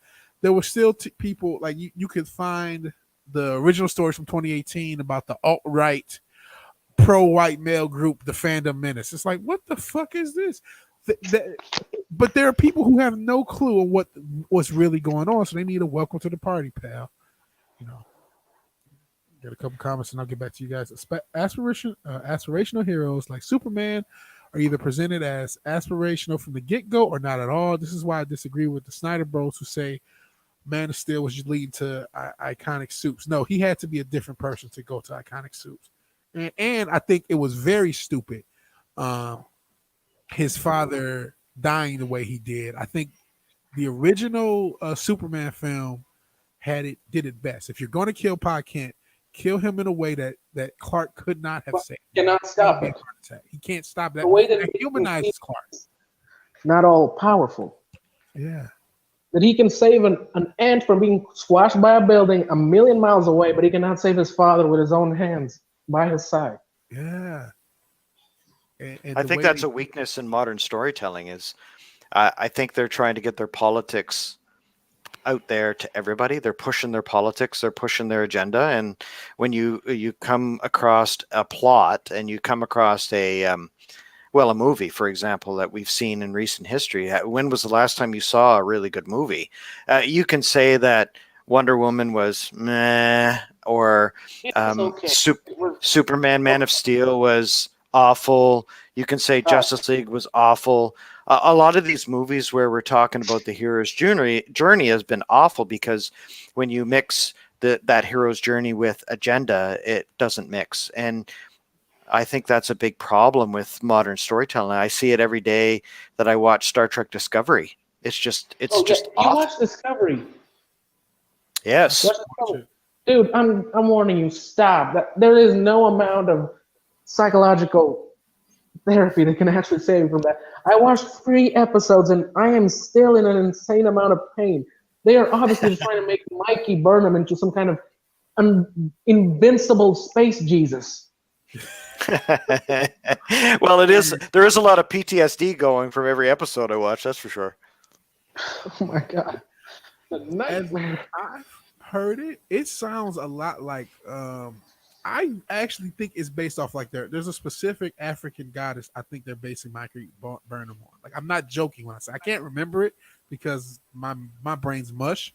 But this is like when it was I was on one of the member streams, shout out to Neurotic, and they were talking about it, and it clicked with something with the Alpha and Omega. They were doing a lot of stuff. They're trying to, like, you're not that far off, Fimmer, when you talk about Space Jesus. There's a deity, there's a deification thing going on with Mikey or whatever, Mikey Spock. That's what they call it, Michael Burnham. They're trying to make her into a god is actually, I think, a part of it because there are links to things in their story, and I'm too I'm not versed enough to really explain them, and I don't care enough to watch Star Trek Discovery to try to break it down. I wouldn't be shocked if they made her fight Apollo from the old Star Trek shows and actually have her win against him in a fist fight. Actually defeat a freaking god. I would not be shocked if they did that. That would not shock me either. It doesn't surprise me that they would use her as a amalgam of some African folklore goddess, like Sonequa. I am the goddess of the desert or something.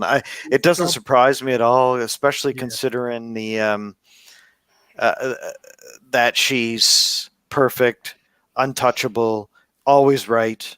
It just seems that she's the bestest ever, and we've seen that in a couple of the female protagonists and antagonists that we've seen in many movies and shows lately, and that's maybe the problem. What's that? That's not a character. That's fanfic. No character would be that way. If he has no flaws, then what the fuck is he? Why are we even caring about every episode? There has to be flaws to show that the character evolves slowly or changes in a small way. Yeah. But they don't want to write characters. Child who hasn't even finished college yet speaking to the errors of a bunch of morons who've already finished and have millions of dollars in their bank accounts. How are we? Well, man, the world a college earlier. Colleges are making these people dumber.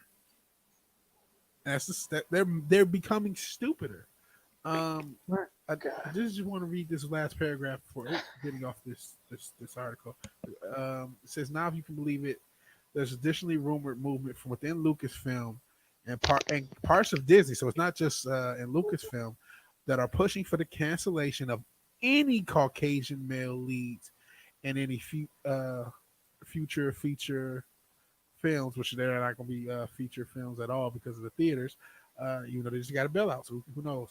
But there's not going to be any Caucasian male leads. At least they're trying to push to get rid of them for the foreseeable future. Wait, then what about Kenobi? That's a good point. They have Kenobi as the male lead, then. Yeah, but you know what? We don't know what the characters are because they can very easily use put a female character in there. And I see Justin of the Red Shirt says, check my Discord. I actually will live on air. Let me do the camera thing so you don't see me. I think that a lot of these shows that are coming up here are mostly female-led shows, which is fine. I have zero problems with the lead of a show being any color, creed, religion, sex, whatever. It doesn't matter. I love Deep Space Nine. And that was certainly not a white male lead show. And I think that a lot of the Mandalorian, too, we've seen has been a great show. And that is by far not a male-led show, a white male-led show, because just that last episode proves how strong the female characters are in the show, and they did it the right way. They didn't just shove it down your throat and say, hey, women do it better. like they did in The Boys this last season, right? And what they did in Deep Space Nine or Doctor Who, where they say, Doctor Who, hey, I'm an upgrade because I'm a woman. So I think that if they push it down your throat, then that's bad. But if they just make the character strong, you have good writing. I don't care what sex you are or what color you are. Who cares? I just want good shows and good stories. Yeah, and then the Doctor having numerous female companions that were amazing characters on their own. Yeah, absolutely. I think that there's a lot of companions of the Doctor that have been amazing. We've got even in the modern Doctor Who have been outstanding. There's been one after another that are great companions. Just the Doctor is a male character, and he always has been. I don't care what color he is. It doesn't matter. I don't care where he comes from. I mean, you can come from Scotland, he can come from Wales, he can come from Ireland, he can come from Great Britain, he can come from wherever. It doesn't matter. I think that the character is what's important, and how you write him is what's important, not that I think what they've done with the 13th Doctor is, I know we're getting off track again, but I think that that's just a prime example of how a show can go wrong, and why they've gone from 8 to 10 million viewers an episode to like less than one. So there's your problem. Yeah. Wait, then they turned the 13th Doctor into a literal. The episode that revealed the Doctor's origins, which, again, by my thought, was an amazingly stupid idea. The Doctor was better as a mystery of who he was. That is why a lot of people love him. Yes, true. But here's another thought. Then they revealed that his origin was that a female scientist kidnapped him as a child and tortured him numerous times, killing him over and over and over again. Not just him, but technically millions of different children. Didn't that basically insult women on itself? Yep. Yeah, it does. And something happened with your sound. Oh, you sent me a friend request. I'll have to check the friend Yeah, request. Fenrir disappeared on us here. Yeah, your sound started to fade away. I thought the CIA got you. They can't catch me. I am literally hidden within a cave. Yeah. I'm still looking. Man, I am such a boomer. I'm so sorry, Justin of the Red Shirt. I'm gonna check after the stream. I'm too boomer to. Okay, there it is.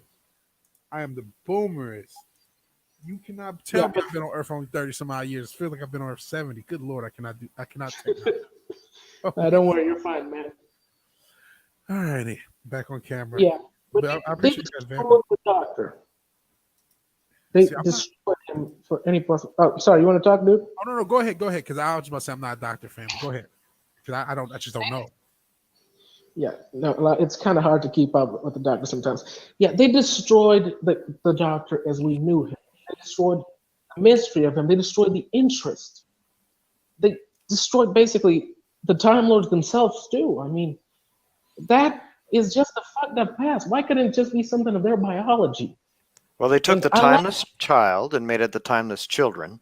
They changed the fundamental foundation of the Doctor's history and turned him into this child that was captured by the Time Lords originally, and then they torture her and kill this black girl until she gives up the way to regenerate. And so they tortured and killed a child in order to maintain. Yeah, and then they did it over and over and over and over again. It was just unbelievable what they did to Doctor Who's history. And that's why everybody is saying that's it, they're done. It was bad enough when they went into that into the last season with everybody hating the show, but then they just destroyed it. Chibnall did an unbelievable atrocity to Doctor Who and Doctor Who fans everywhere.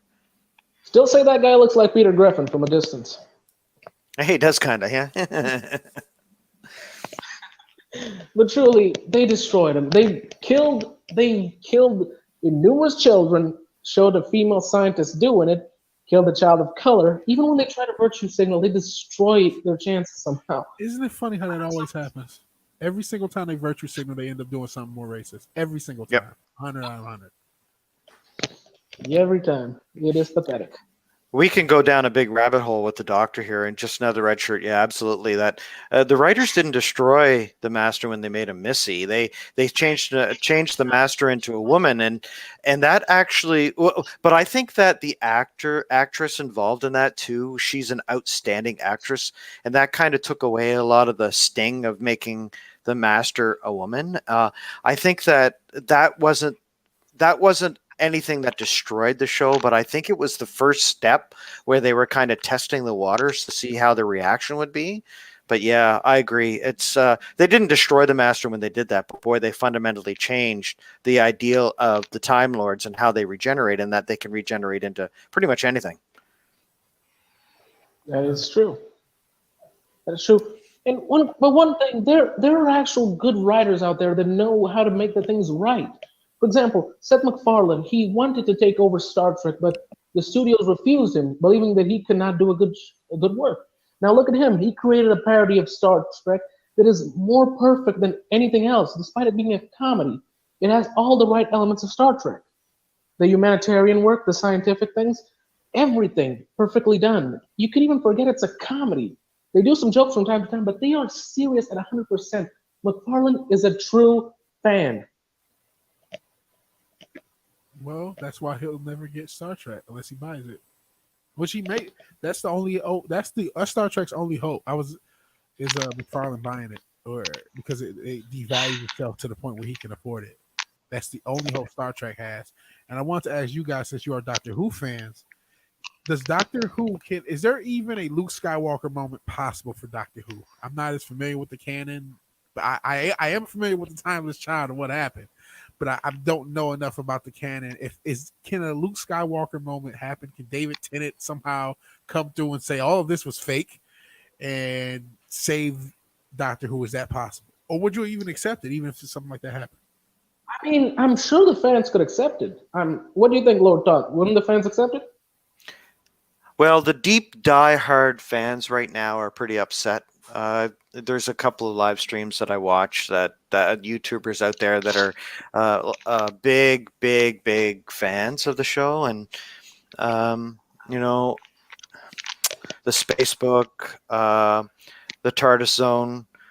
There's some big fans out there that are just like livid about what's going on, and I think it's kind of I use the analogy of what Gary says is that, well, he doesn't care what's going on with Star Wars now. Like, why should he care? All of his emotional investment in this show is gone. He doesn't care anymore because they've destroyed what he loved. And so I think that the journey back for Doctor Who is a different one than the Star Wars one, because it has been part of the blood of Doctor Who fans for almost 60 years. And so when that's part of your culture and part of your background, it's really hard once you destroy something like that to get it back. Now, is it possible to come back from that? Yeah, I think so. I think what you have to do is you have to just do what I think that we've seen with Favreau and Filoni. And if this is the first step, they need to keep going, that they can't go back. So you're going to make those steps forward, and you're going to show Luke as he should be, a Jedi Master in full control of his powers. But that was a 10-minute blip that we got to see. We haven't seen what they're going to do with him next, which scares the crap out of me. As for Doctor Who, I think what they need to do is just reboot, like kind of what they did with Eccleston back a few years ago in the Ninth Doctor, where you started all over again. You had a new clean slate and you started over. I think they need to eliminate what's going on with Jodie and her doctor. You need to forget what's happened in the last couple of years and everything that's done to damage Who continuity and Who canon, and start over with a whole new set. Whether I don't care what doctor they have, but it has to be a man, and it has to be a new show, brand new companion, and go forward. And let's do some time travel episodes. Let's do some cool shows. Let's not get into politics. Let's not go back to Rosa Parks or any of that other stuff whereby you're going to just try to get your fingers into history and ruin it and change it for something that you want to do for your political agenda. They need to get into some fun, cool episodes. They need to start telling some really cool stories and just have fun again, and make it a show that the kids can watch, that everybody can watch. It doesn't matter who you are or where you're from, you have to enjoy the show. So they need to just change the whole way that they're doing the show the last probably 4 or 5 years. And that's a big challenge. Yeah. Not That's to true. Thanks, Eric K. Eric K wants you to put the Amazing Miss Star on again. I'm not sure if She's a better talker than I am. She's a communications VP, so she's better at speaking. Hey, you guys are having fun with this, right? Yeah. That's cool. This is cool. We should do this again sometime. Hey, I am doing the show Saturday. I'm trying to get people on it Saturday. Fimmer, I actually kind of talked to you about it, but Lord Thoth, and I think I'll talk to you. Discord. I'm gonna try Saturday at 6. We're gonna do Saturday at 6. Vigilante Williamson, the Brave and the Bold. We're gonna have you guys and whoever else wants to be on. I don't want it Pam to get too crazy, but I definitely want people on and we can just talk. I'll have a few topics and then we can just talk about randomness because I'm not a Doctor Who guy, but there's still something to talk about with this, and we can continue this conversation a little bit. As long as you guys are willing, and then just finish up the podcast. We can keep going. Lord Thought, you got to show up, please. Come on, as a Doctor Who fan, fellow fan, you got to show up on this one. Hey, I'd appreciate that. I know my hockey fantasy draft is on at like 6 o'clock on Saturday night, so. And it's big bucks. I've the best I've done in the last few years is 6th place, so I got to make back all that money. Okay. Well, you could join later. You could join later. I don't know how long I'm gonna go. I went 6 hours last week. I'll go as long as however. So I mean, if it's later in the show, you can join later. We can rotate. I wasn't even on that one, so the one with me can go a lot longer because I am always open for a good conversation. Yeah, I'll do my best. Whenever, man, and make your money with the hockey. I don't follow hockey like I was. I'm gonna be honest. I didn't even think hockey was still a thing. Yeah, we have an all-Canadian division this year. It's going to be awesome. Go Habs, go! Yeah, but I say but like I don't even follow it. Like when I was sports, just in general, it's a lot harder to follow. But I mean, that's kind of when I talked about the Doctor Who. It's like I wonder, are these damaged fandoms able to repair themselves? Especially when you consider how many of them there are, right? You can't just, if you're just a regular fan who say, oh man, I'm sick of all these stupid movies, I'll just turn on the game. Oh crap, I can't turn on the game. I'll just, you know what I mean? No matter where you go, something's been destroyed. So I think a lot of people are going to turn to me, to you guys, to Lord Thoth, to Fimmer, to any of the content creators. Eric K, of course, the wrench to the stars. And I feel honored that he is my wrench, even though he doesn't have to do anything. There's no one here. But there's a lot of people here, but he isn't. I don't want Eric K to actually do any wrenching for my channel. This is a cushy job. Oh, that's a great job. Just another red shirt. I do agree with them. And we talked about this a little bit earlier. And not just for Doctor Who, but the writing is what's so important, right? I think in every single show and every single movie, you have to look at the writing. And when you have a character who got swapped, like Missy, and this we use that as a prime example. If you write her well, and the fans appreciate the actress, and she does a great job, you can forgive a lot. But when you go into a situation and you have bad writing and you have politics involved, and then you have an actress who is just terrible for the part and terrible casting, or an actor, even for that case, then that's part of the problem. So, yeah, I just wanted to shout out to Just Another Red Shirt there for that great point. And to that point, never forget. I mean, they did create an ultimate version, but Nick Fury is a race swap. You know what I mean? They created an ultimate version to make for that. But in the actual canon of the comics, the Black Fury is actually Nick Fury Jr., the son of Nick Sr., the white one. Which I hated the fact they eliminated that part because they had an amazing storyline together as father and son. How he got his eye, explaining why they didn't know each other in the past. It was an amazing story between the two. But they never explained that in the MCU. And part of the reason they even created Nick Fury Jr. was in hopes. That's why he looks like Samuel L. Jackson. There was a story about it. They wanted to get Samuel L. Jackson to play Nick Fury. That was their he's our Nick Fury, and so they created Nick Fury Jr. to kind of look like him to hopefully win him over. Obviously, it did. And I don't know the Nick Fury Jr. storyline, so I'm not sure how well it was done. But if it was done well, that's more to the point of that you can, as long as you do something well, people will accept it. It's not even, it's just that they're not good writers. That's why they hide behind, race, identity. That's why they hide behind identity politics.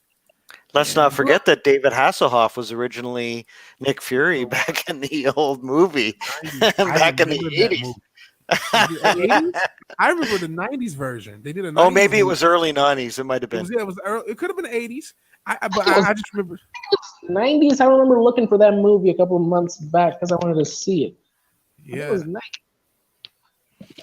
There were some really bad superhero shows and movies that came out in the 80s and 90s. And you look back now, like the Fantastic Four and Captain America and wow. That's nostalgic now. But let's just say between Nick Fury Jr. and Senior, I prefer Senior because his face, he alone showed the face of a hardened general that I've seen all kinds of badass, messed up shit. He is my Nick Fury. Yeah. Samuel Jackson's Nick Fury ain't my Nick Fury. That Nick Fury, my Nick Fury. We have the Prime universe, the 616 universe is the white Nick Fury. We have the Ultimates universe, if I remember correctly. I think the race swap happened in the Ultimates universe, and then you had that whole storyline whereby it was kind of based on who we got in the Marvel universe.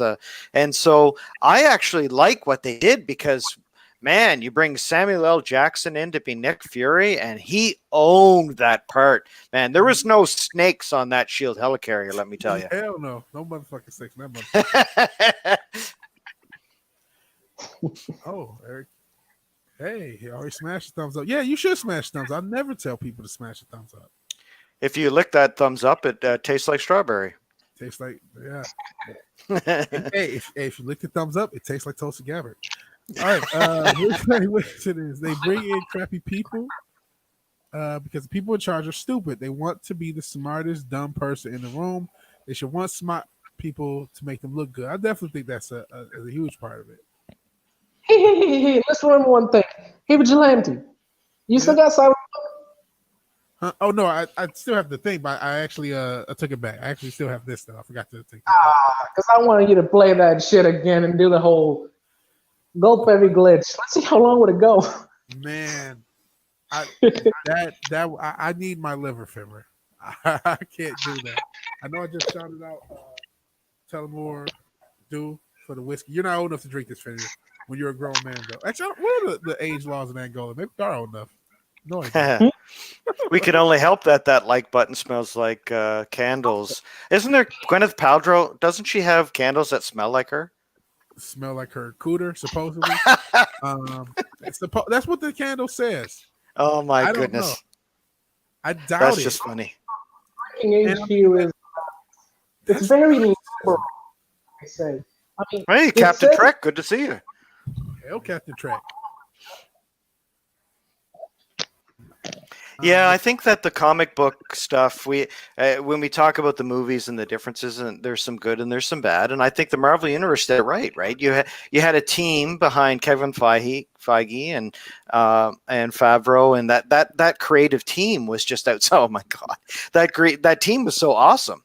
So I think that really what you have to do is you have to build a good team, write a good story, create good characters. If you race swap somebody, that's fine as long as they're not redheads, because gingers are being there's genocide going on right now for ginger characters. So I don't get why they're attacking gingers. I'm gonna be honest. I read a lot of history books, and blacks and gingers have suffered a lot of the same shit. Back in the old days in old Germany, gingers used to be hunted for witchcraft and all kinds of other shit. And the ones that weren't killed, they didn't have much of a happy life. They were either slaves or a lot of other disturbing things. And this happened for around 300 to 400 years, I think. It was around the 14th century to the 17th.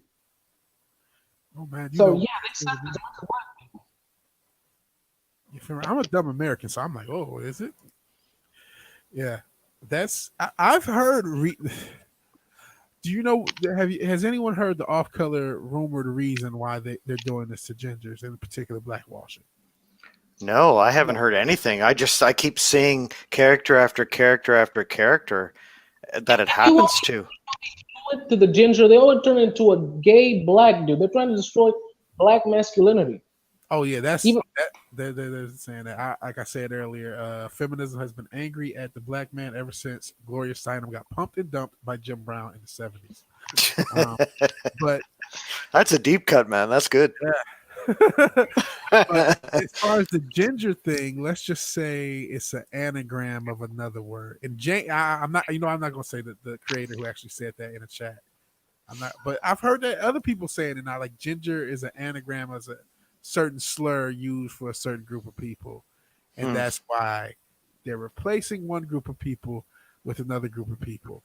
That's the rumored reason, and I don't know how true that is, but it is a conspiracy theory. It's Exo's theory out there about the ginger thing. It's messed up. I like redheads. I like all women. Women are beautiful. Yeah, I don't know why they want to get rid of redheads. They are so cute and attractive. I'm not gonna lie. I have a thing for redheads. Yeah, I do too. I think everyone can get a thing for redheads. I think everyone does, and I like. Don't Bill we all? Burr. Men too. We can't get rid of Bill Burr. I can't wait to play Bill Burr in his life story, but still. A friend of mine used to walk by this one bar she used to go to. I didn't goop up.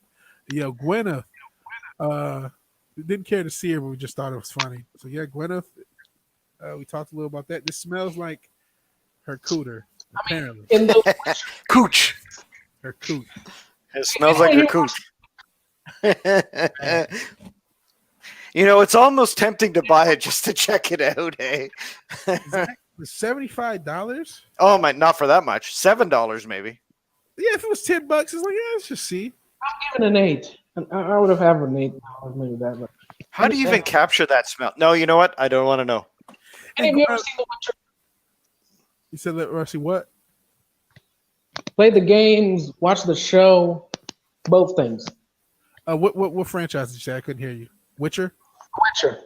Witcher. I've not neither. I haven't played the game or read the books or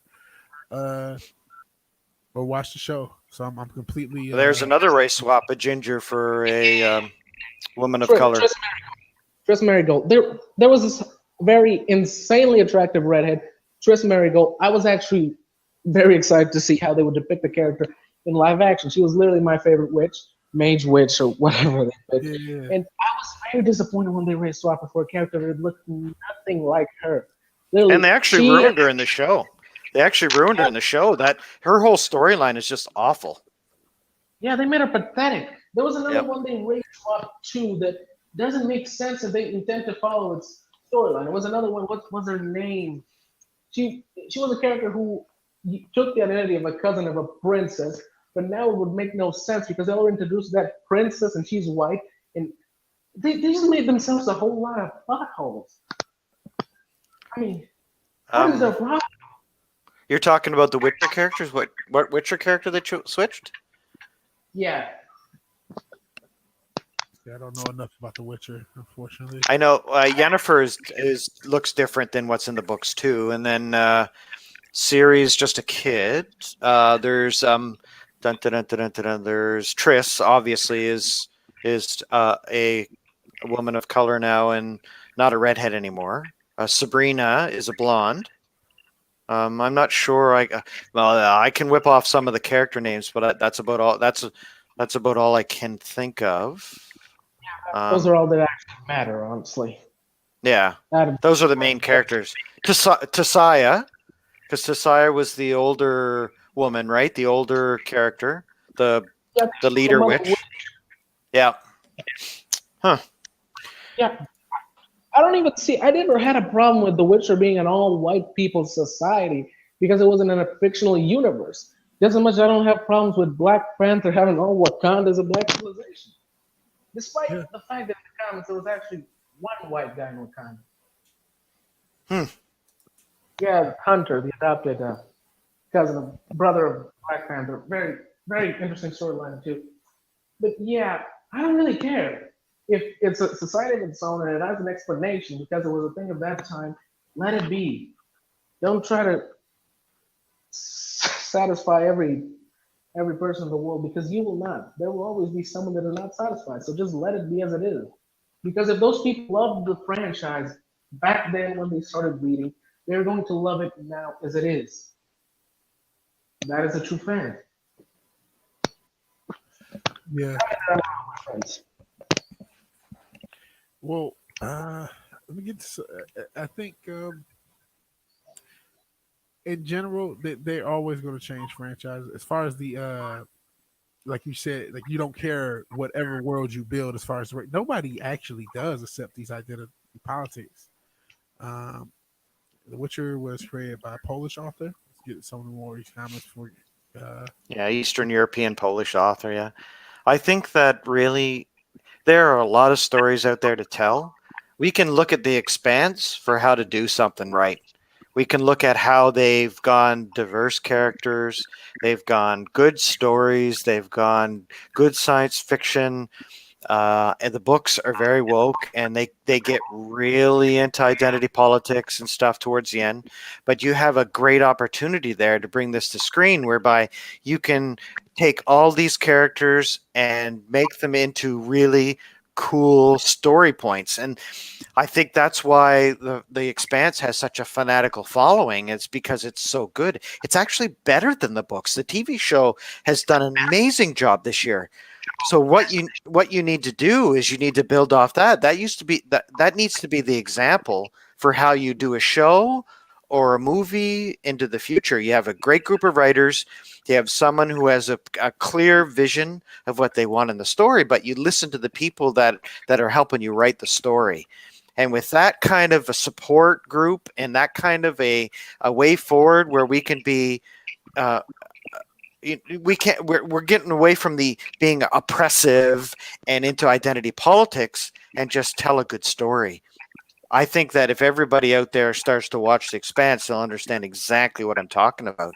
It's a great story. So that's what you have to do in your movies and your TV shows. When you've only got 2 hours to tell a story as a movie, eliminate all the extraneous stuff whereby you want to tell your politics or you want to tell all about your way of doing things your way, and that's only like 40 or 50% of the population. You got to think of the other 50%.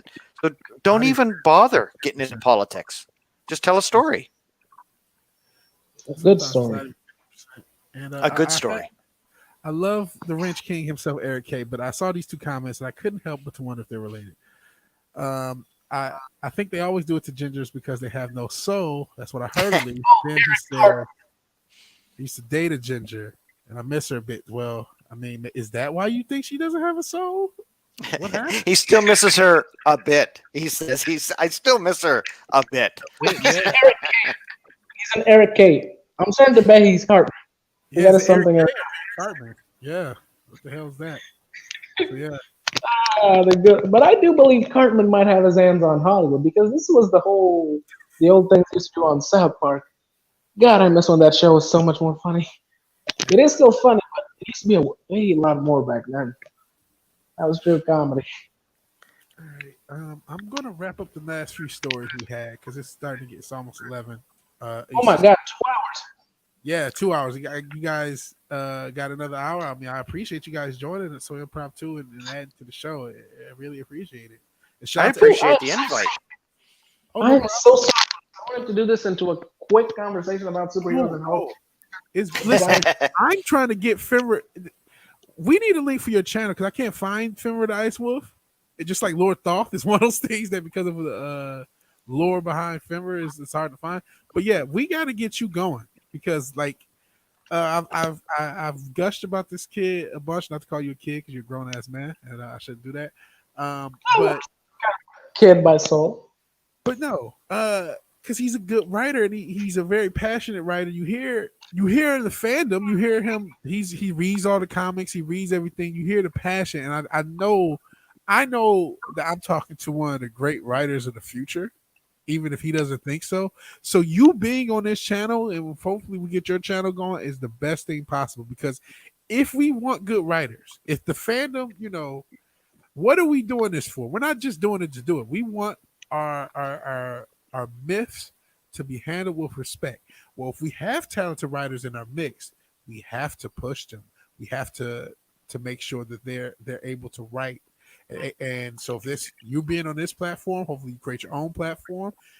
If anybody knows any animators out there, so we could get Fenris cartoons going, because he's a really talented dude. And whatever else you have to do. So we need to push you. You being on this show and any other show we can get you on is huge, because we need young writers. You're only 18, and we need young writers to go into these places or create their own franchises to replace these franchises. So we're not worried about it. Create your own. So we're not worried about what Pablo Hidalgo does, because we're up on whatever the new franchise is. We need new stuff. I'm sorry, but there's no more creativity. We need to re-spark the flame of creativity. We need new things.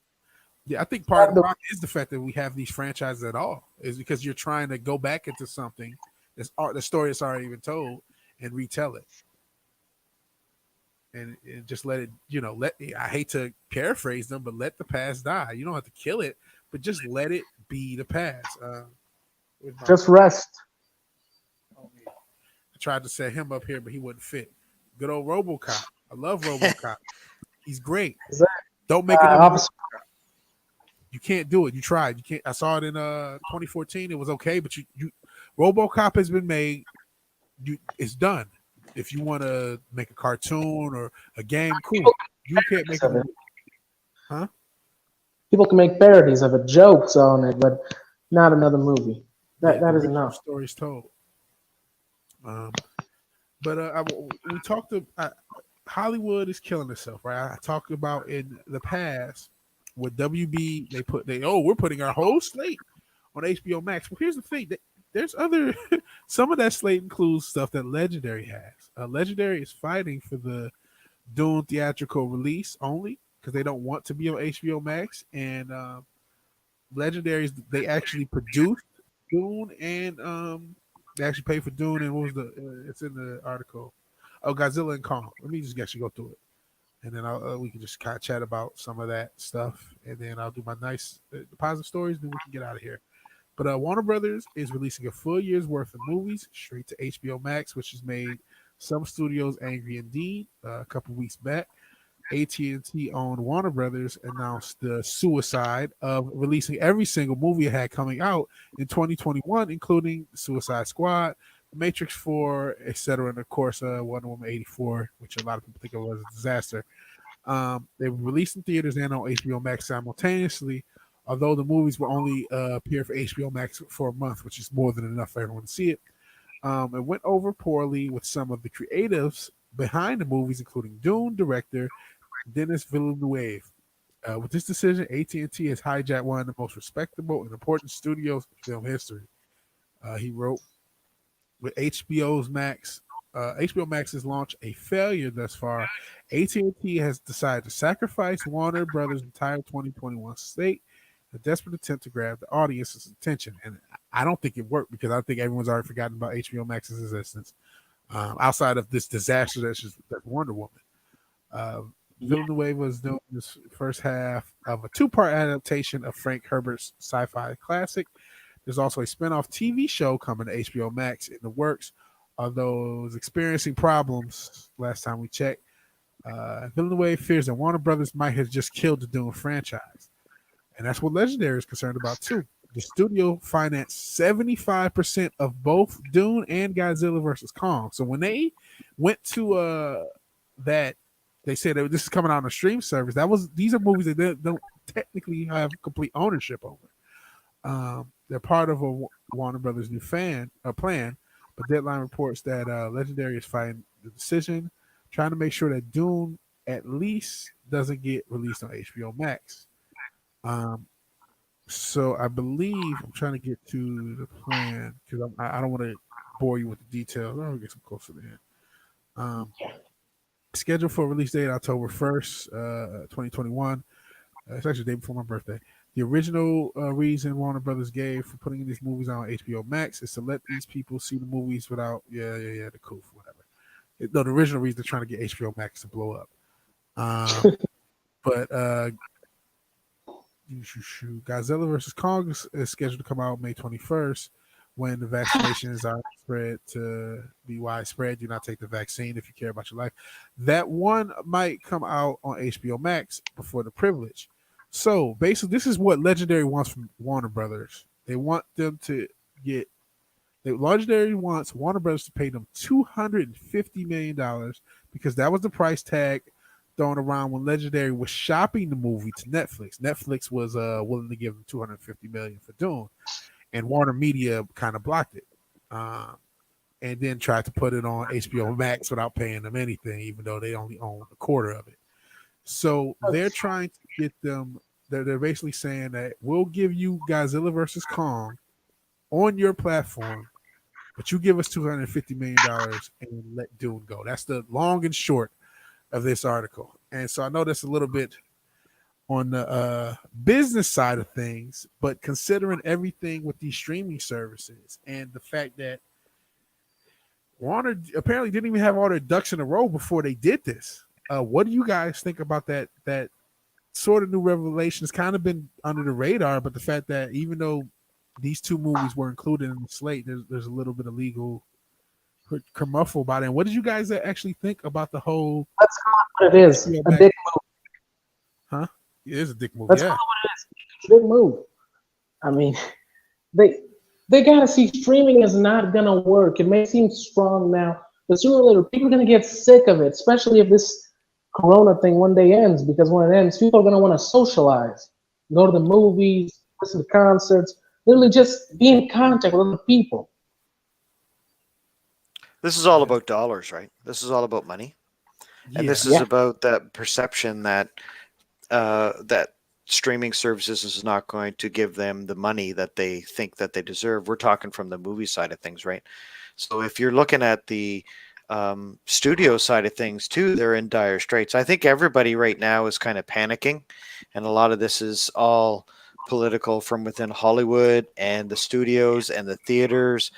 I don't think theaters are dead yet, but I think that they're going out pretty quick. I think that the days of us all going to see every kind of movie is kind of probably gone. I think that maybe blockbusters we'll go see, but can you have a blockbuster every week? I think the people behind these movies are kind of panicking right now, especially Dune. Well, look who's the director, right? And so you have the director and the people behind Dune right now are thinking, well, is this going to be a flop? Are we going to, if we're going to go to a streaming service, are we going to end up like Mulan? And then what's going to happen for when we want to do part 2? And that's just Dune alone. That's not considering all the other movies involved, right? So I think it's very much politics and money. That's what's going on here. Definitely a lot of politics and money. But I have a bit of an answer to, and it's not a complete answer to your movie theater problem, but of course with this classic. Yes, Thriller. But it's the album. Well, Dune isn't going to save them anyway. Dune is not a movie that's going to be a $1 billion blockbuster. This is not Endgame. This is not Avengers. This is not something Wonder Woman, the first one. Like this isn't a movie that's going to make you $1 billion anyway. I don't think. I think that was going to be a challenge even without the Koof. Honestly, everything on Warner's slate, nothing is. There's no end game on their slate. Anything they put to HBO Max, there was nothing I really want to see. Black Widow is not going to make $1 billion.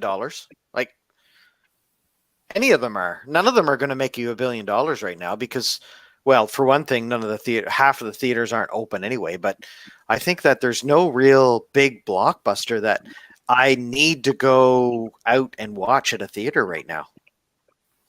Look, guys, the MCU is dead. For me, it died with Endgame when Iron Man snapped the finger.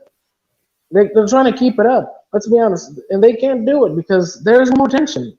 It was called the Endgame because it took us to the end of the story with Thanos and everything. Now they don't have anything new, so we don't have anything more to look up for. The people that all have the actual money don't care anymore because they've already had the journey of their generation. and will only return in a couple of years if they have something smart. And they could have done something new with DC. If franchise died, they could have brought DC as the new one, but they picked the wrong people to direct it, and they had no patience. They destroyed Superman. They did Wonder Woman right, but forgot to do Batman right. Because let's be honest, they always repeat the same Batman from year one. Then they always go to the Dark Knight mix, Dark Knight Rises, and that is destructive because that's not Batman. Batman's a lot more than just those two stories. They could have began the origin. The Long Halloween, please. I love that story. Yeah, Long Halloween was amazing. They could have started first. Look, I had an idea for a Batman movie years ago, one that begins already in the action of the thing. They have Batman already put, Nightwing, all the Robins already installed, and it would be more of a explanatory. It will have small parts around the movie that will explain how it all began, but it will not actually direct them, but it will be there to show what it means, what all of it is, as they themselves investigate the crime and do an actual good detective movie with villains in it. There's a lot of good ways to do the Batman right, but a lot of these writers don't actually read comics. Oh, So as, don't actually know. as much Batman material as they've created, I don't know if they've ever done Batman right. I can't remember whose podcast I was in the chat of, and they were talking about Superman. I want to say it was Clyburn Times. It could have been somebody else. But they were talking about Superman, how they make him an idiot. I'm like, they always make Batman an idiot. When has Batman done any detective in any of his movies? When did you see? You saw a little in the Dark Knight, but outside of that, there's been no real detective, like Sherlock Holmes type. Yeah, he's the third smartest person in the DC universe, next to Mr. Terrific and Lex Luthor. And sometimes I actually think he might be the smartest man of the universe. Well, he's the greatest detective.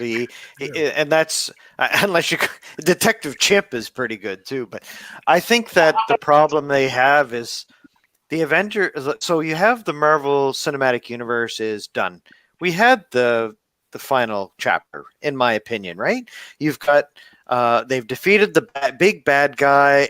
Everybody's either old or dead or fat. So you've got all of that. So they've eliminated that from going further. So the Marvel Universe is pretty much done from my perspective. You have the DC Universe. That Justice League Director's Cut is not going to be the end-all, be-all savior of the DC Universe, especially after Wonder Woman not going to do that well.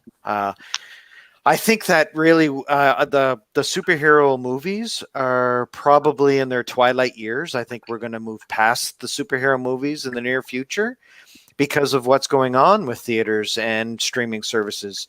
You've got shows like The Boys doing really good, Umbrella Academy doing really good.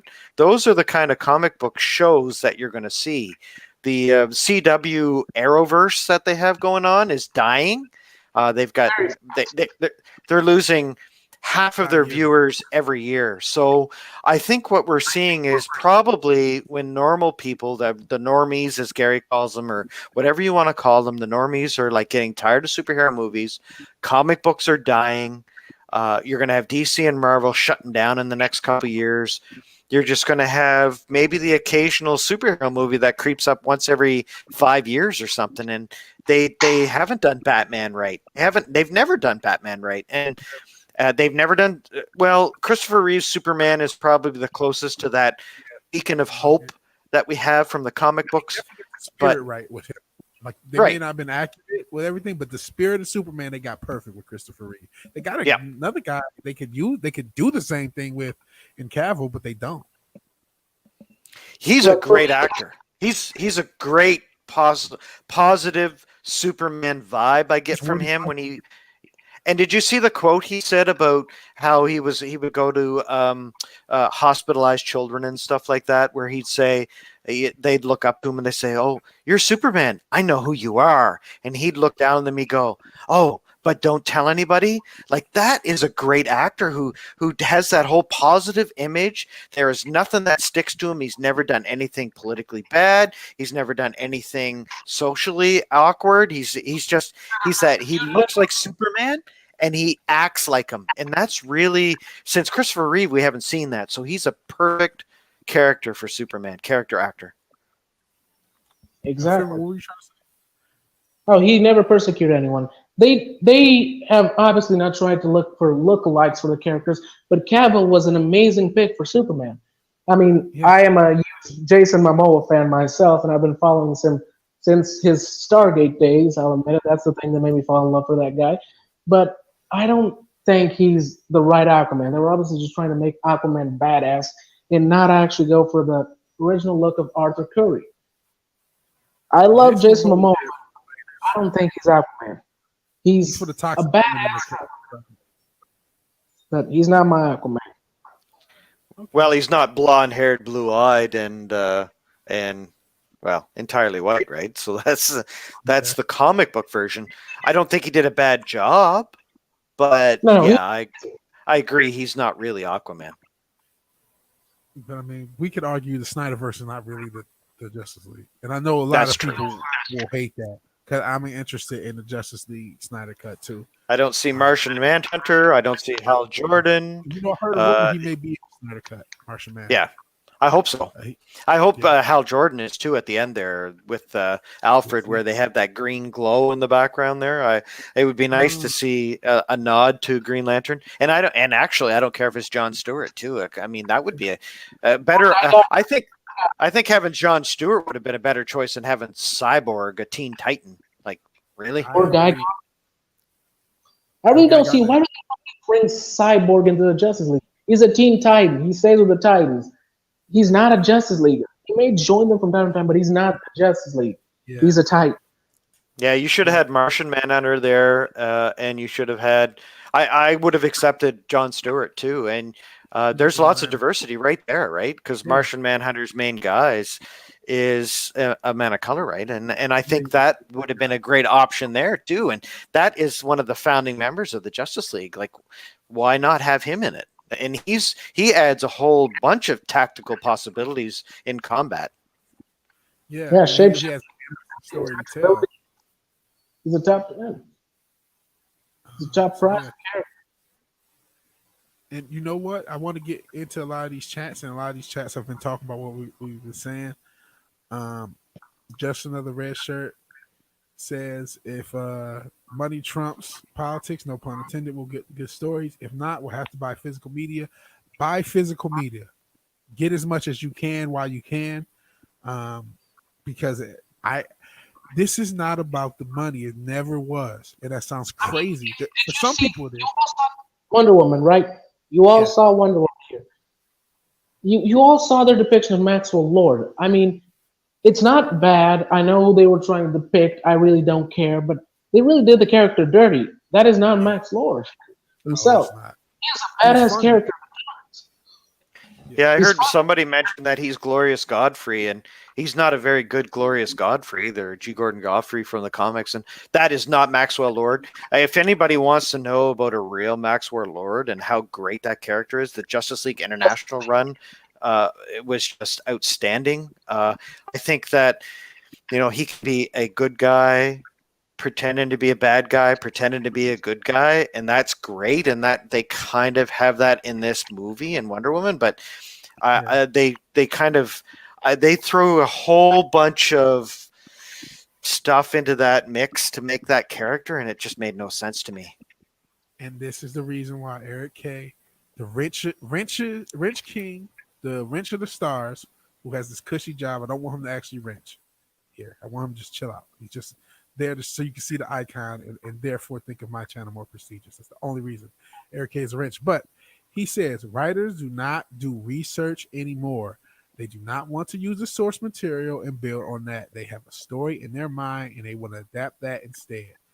This is the main issue. They did not research and see what Maxwell Lord is. They wanted to do Orange Man bad and fucked around and made Maxwell Lord the only hero in the goddamn movie. There wasn't a villain in the movie.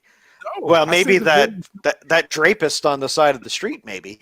Yeah. But there was no villain. Like, because Cheetah's not a villain. She's just a misunderstood woman who is.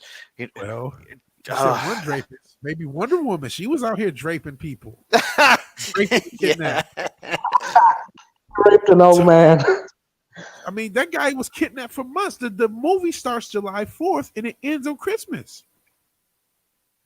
So this guy was draped in kidnapped. Nah, he was fucking Gal Gadot. So I mean, I don't know how drapey it was. If you I mean, we could do a lot worse.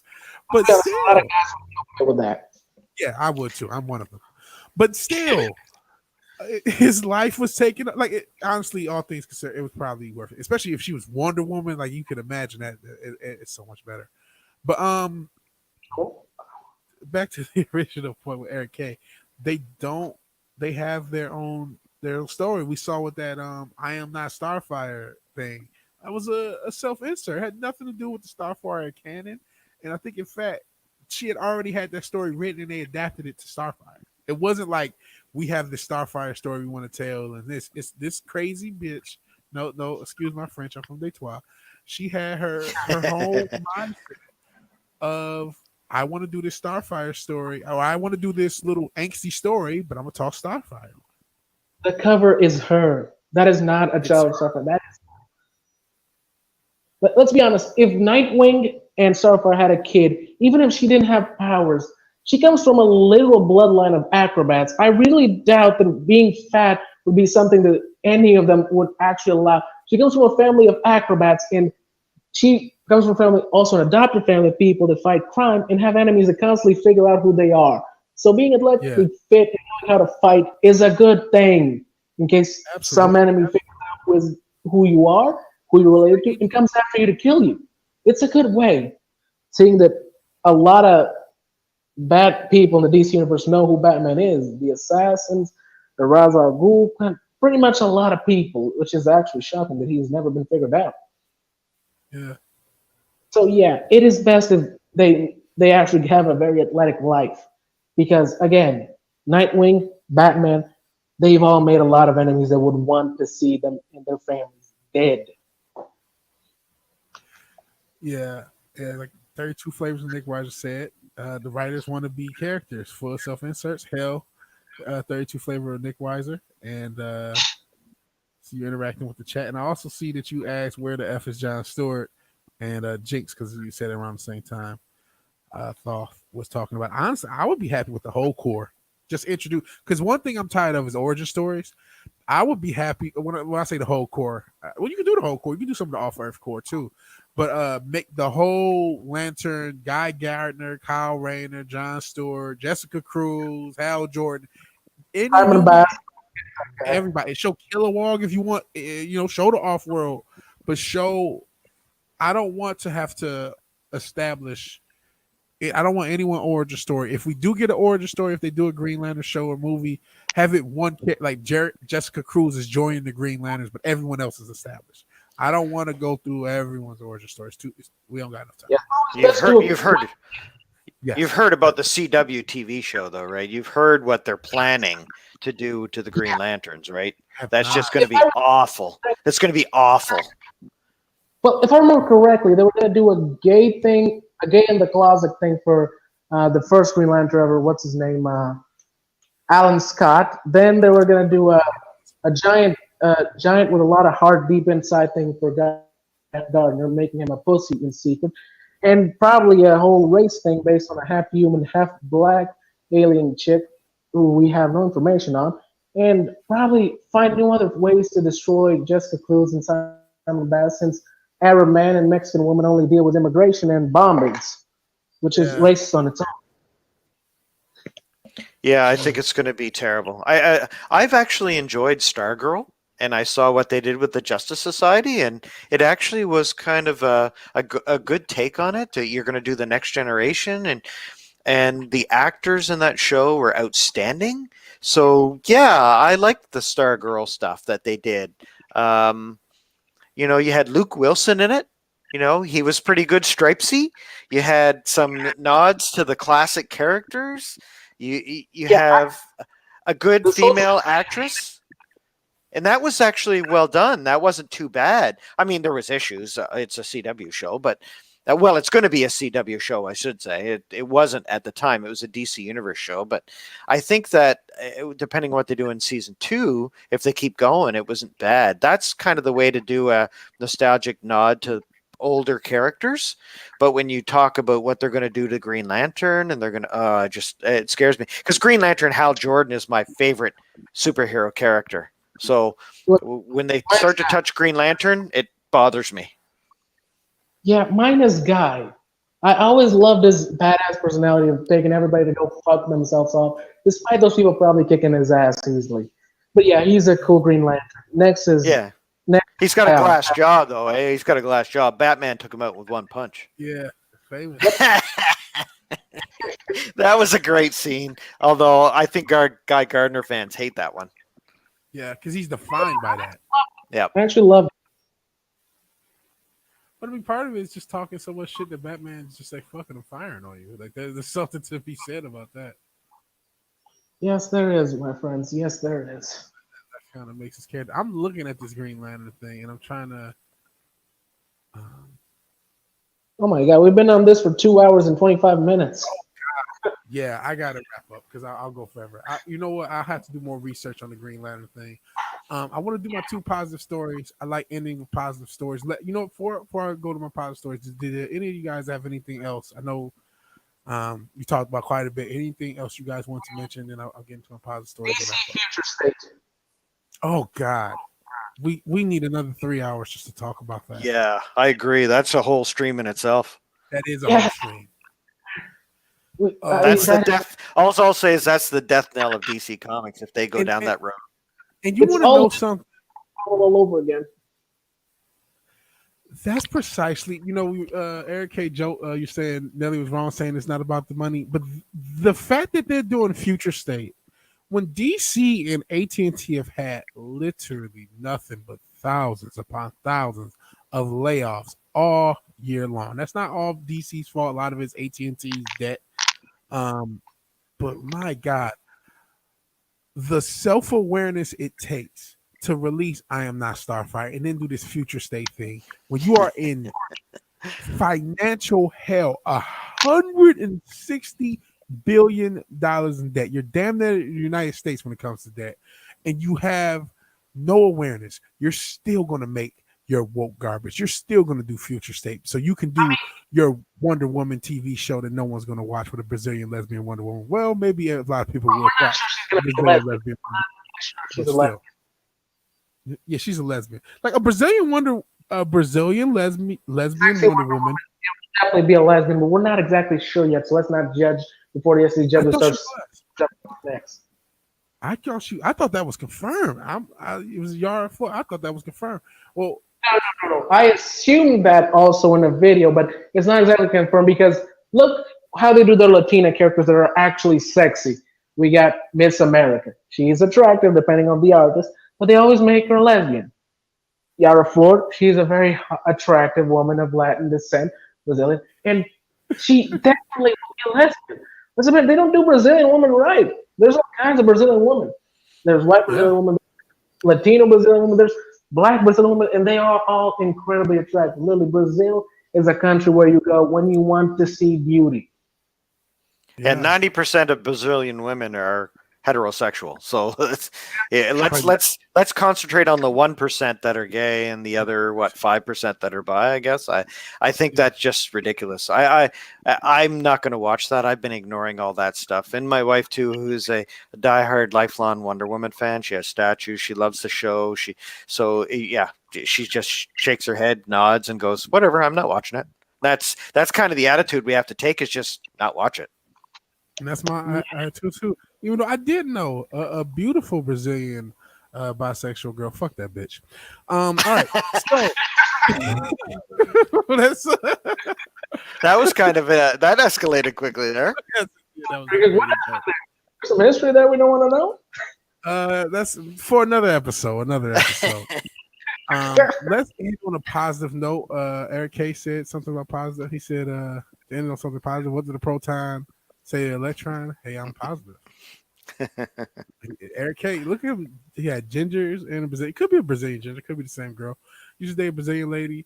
So beautiful, so evil. Should have dated her beautiful friend. Got along with better. Yes. To use another classic rap lyric, if your girl start acting up, then you date her friend. Don't need to tell no excuses either. Yeah, Just not the sister. not the same girl. And Not the same girl. Good for you, Eric K. Doing well out there. Doing better than me. As you can tell with my anger at she was beautiful too. I mean, y'all doing better than me. She was a fucking lunatic. That a lot of people are. I don't want to be sexist. I like So your let's- idea of doing. I like your idea of ending the show with positive stories. That's an awesome idea. I like that. We have to listen to everything we talked about for this 2.5 hours, and I appreciate you guys doing the last hour and a half, or however it is. But it started off talking about some of the craziness with the stimulus, talking about the craziness with the pop culture, and all the destructive things. We have to remind ourselves there are just good fucking people here on this planet who just want to be good people. So I love ending with a couple, one or two news stories to end the podcast. To just have a good vibe. So we got a couple, and then we'll get on the show. I want to join Wes for his show, and his show's already started, and I want to take a little break beforehand. But okay, Arkansas woman surprises shoppers and spends nearly 30 grand on their groceries. Wow. A woman in Arkansas surprised local families by paying for over $28,000 worth of groceries in 2 Kroger locations. Shout out to Kroger. Younger vigilante used to work at a Kroger in Michigan. Ashley Ann Jones, 35, got the idea to surprise people by paying for their groceries after hearing news stories about how long the lines were at food banks, how many people were running out of resources, leading people to show up early in order to get food at the banks. She told the Arkansas Democrat Gazette. Jones purchased the groceries at 2 Kroger stores in Little Rock. Joseph Mayo, a manager at the East Roosevelt Road store, said the purchases were a great Christmas gift for customers. They'd come up and we say your groceries are paid for. And they'd be like, "Are you serious? Really?" And so yeah, that's really cool. Jones owns a business production and social media strategy firm, which I probably need some social media strategy because I don't fucking use social media. And she regularly gives back to the community. Every day she does a holiday bill pay, or every year, I'm sorry, she does a holiday bill pay for her followers on social media. Wow. This year she gave in $35K in cash increments, 250, 500, and 1,000 to help with her followers' bills, and then set aside 30,000 to help with the community. So I'm not sure. They said her name. I don't know who Ashley Ann Jones is. Apparently she has a social media following, but I think this is a really cool thing. It is. It is. So I got to go back to Eric K. Brazilian girl was a model. Looks so damn beautiful and so damn evil. I'm thinking about another chubby singer, my man Sean Kingston. Like, you're way too beautiful, girl. That's why it'll never work. Like, you can't. Stream. Oh man, 32 flavors. We're about to wrap up. I gotta hop on West's stream. I really wish. Are you there? Are you good for Saturday? Saturday, I'm trying to do something at 6. Yeah, you know I'm on Saturday. I got no other shit to do. Flava Flavs is always a hoot, man. He's awesome in live stream. He always has an awesome take. So it's too bad we're wrapping up, brother. That would have been awesome. Yeah, it would be. I'm like I said, I'm going to try to hop on Wes's stuff. He already tweeted me a link or DM me, whatever the kids say. But I wanted to wrap up this. And again, this is a cool story. Shout out to Ashley Ann Jones, who's helping people out.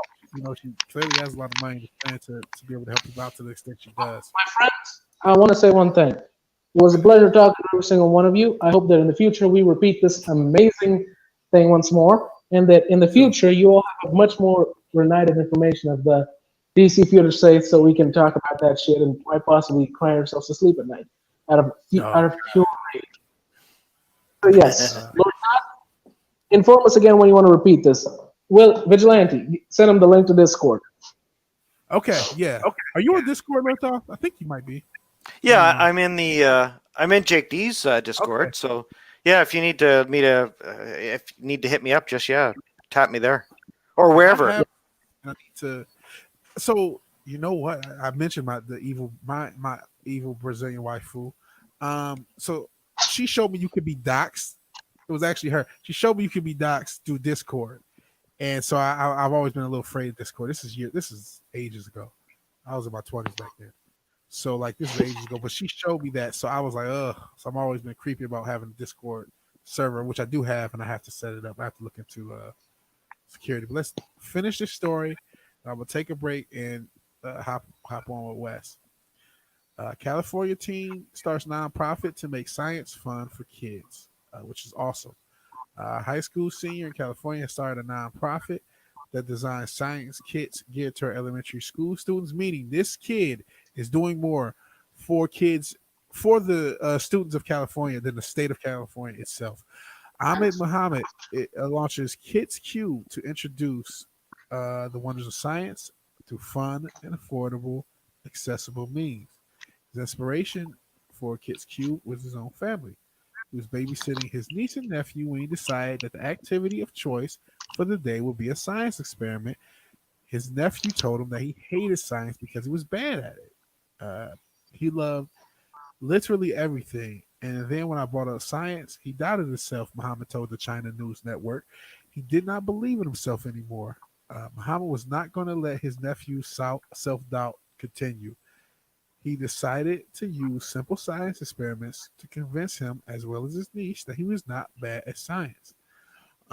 We went to the store together. I had them pick out potatoes, and then I went to the hardware store to buy some copper nails, some galvanized nails, some wire, and we made a battery out of it. In the end, Muhammad was successful in convincing his nephew that he was not bad at science, and he actually likes science now. And then I'm assuming this is nephew with the. And that's a beautiful story. With Captain America. With the help of his teachers, Muhammad started designing science kits that explored real science concepts. It is a beautiful story. You're right, Fenrir. With simple, everyday materials. So far, Kits Cubes sells 3 kits with 3 experiments in each. An original experiment set complete with a plant maze, pop rocket, kaleidoscope, and a classic science bundle that includes a rock candy experiment, catapult, and instructions on how to make a potato battery, and an electricity and magnetism kit that comes with all the steps of electromagnet, and a telegraph and an electric motor. So these are different types of kits they have. And these kits sell for $15, which is incredibly cheap. For what that's really cool. According to Muhammad, the Kids Cube has reached over 2,000 young people in Oakland, which shout out to Oakland. I always consider Oakland and Baltimore to be like cousin cities to Detroit because they have a lot of the same struggles. Shout out to Oakland. I wanted them to walk away with the knowledge and the confidence that they can be a scientist even if they don't want to be a scientist, says Muhammad. My nephew told me he's bad at science. He doesn't like it. I want to sort of eliminate that thought and replace it with I'm good at science and I can be a scientist if I want to. That's what I really want them to get out of it. And I could go a lot of ways with that story because, you know, I'm sure you guys have heard about that. They're trying to push people in STEM, push everybody in STEM. That's how you naturally get people to be interested in science. And you don't need millions of dollars or some woke community to do it. You just need a kid that cares enough to do so. And look what he's able to do. And I think that's a make it fun. Story. Make it fun. Yeah. That's it seems simple to me. Just make it fun. Just make it fun and beautiful. Anyone will be interested. Yeah. And I wish I had something like that when I was a kid. That's awesome. That's an awesome thing. You know, that's why I cover stories like this. A lot of times you get these pushes for unnatural things. I've covered similar stories where you have somebody who sees an issue and has a natural way of handling it instead of doing some fake way of getting I hate people, color, black people, whatever, in STEM or into science. There's a natural, healthy way of doing it. So that's a really cool story. Okay. I think we should out for the night. Let's finish this here. And I wish you all a good night. May you all be safe. Your families, God be with you. Wait, I want to do I'm such a boomer. I'm trying to do the solo thing. There we go. Fenrir the Ice Wolf.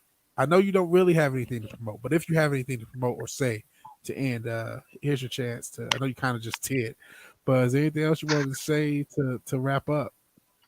Well, I don't have much to say. I can only wish to everyone still in the stream a good night. May you all have a good, happy new year. And if there is an animator out there who is looking for a writer to create something amazing, I'm always open. You always know how to find me. I'm almost always here with this vigilante.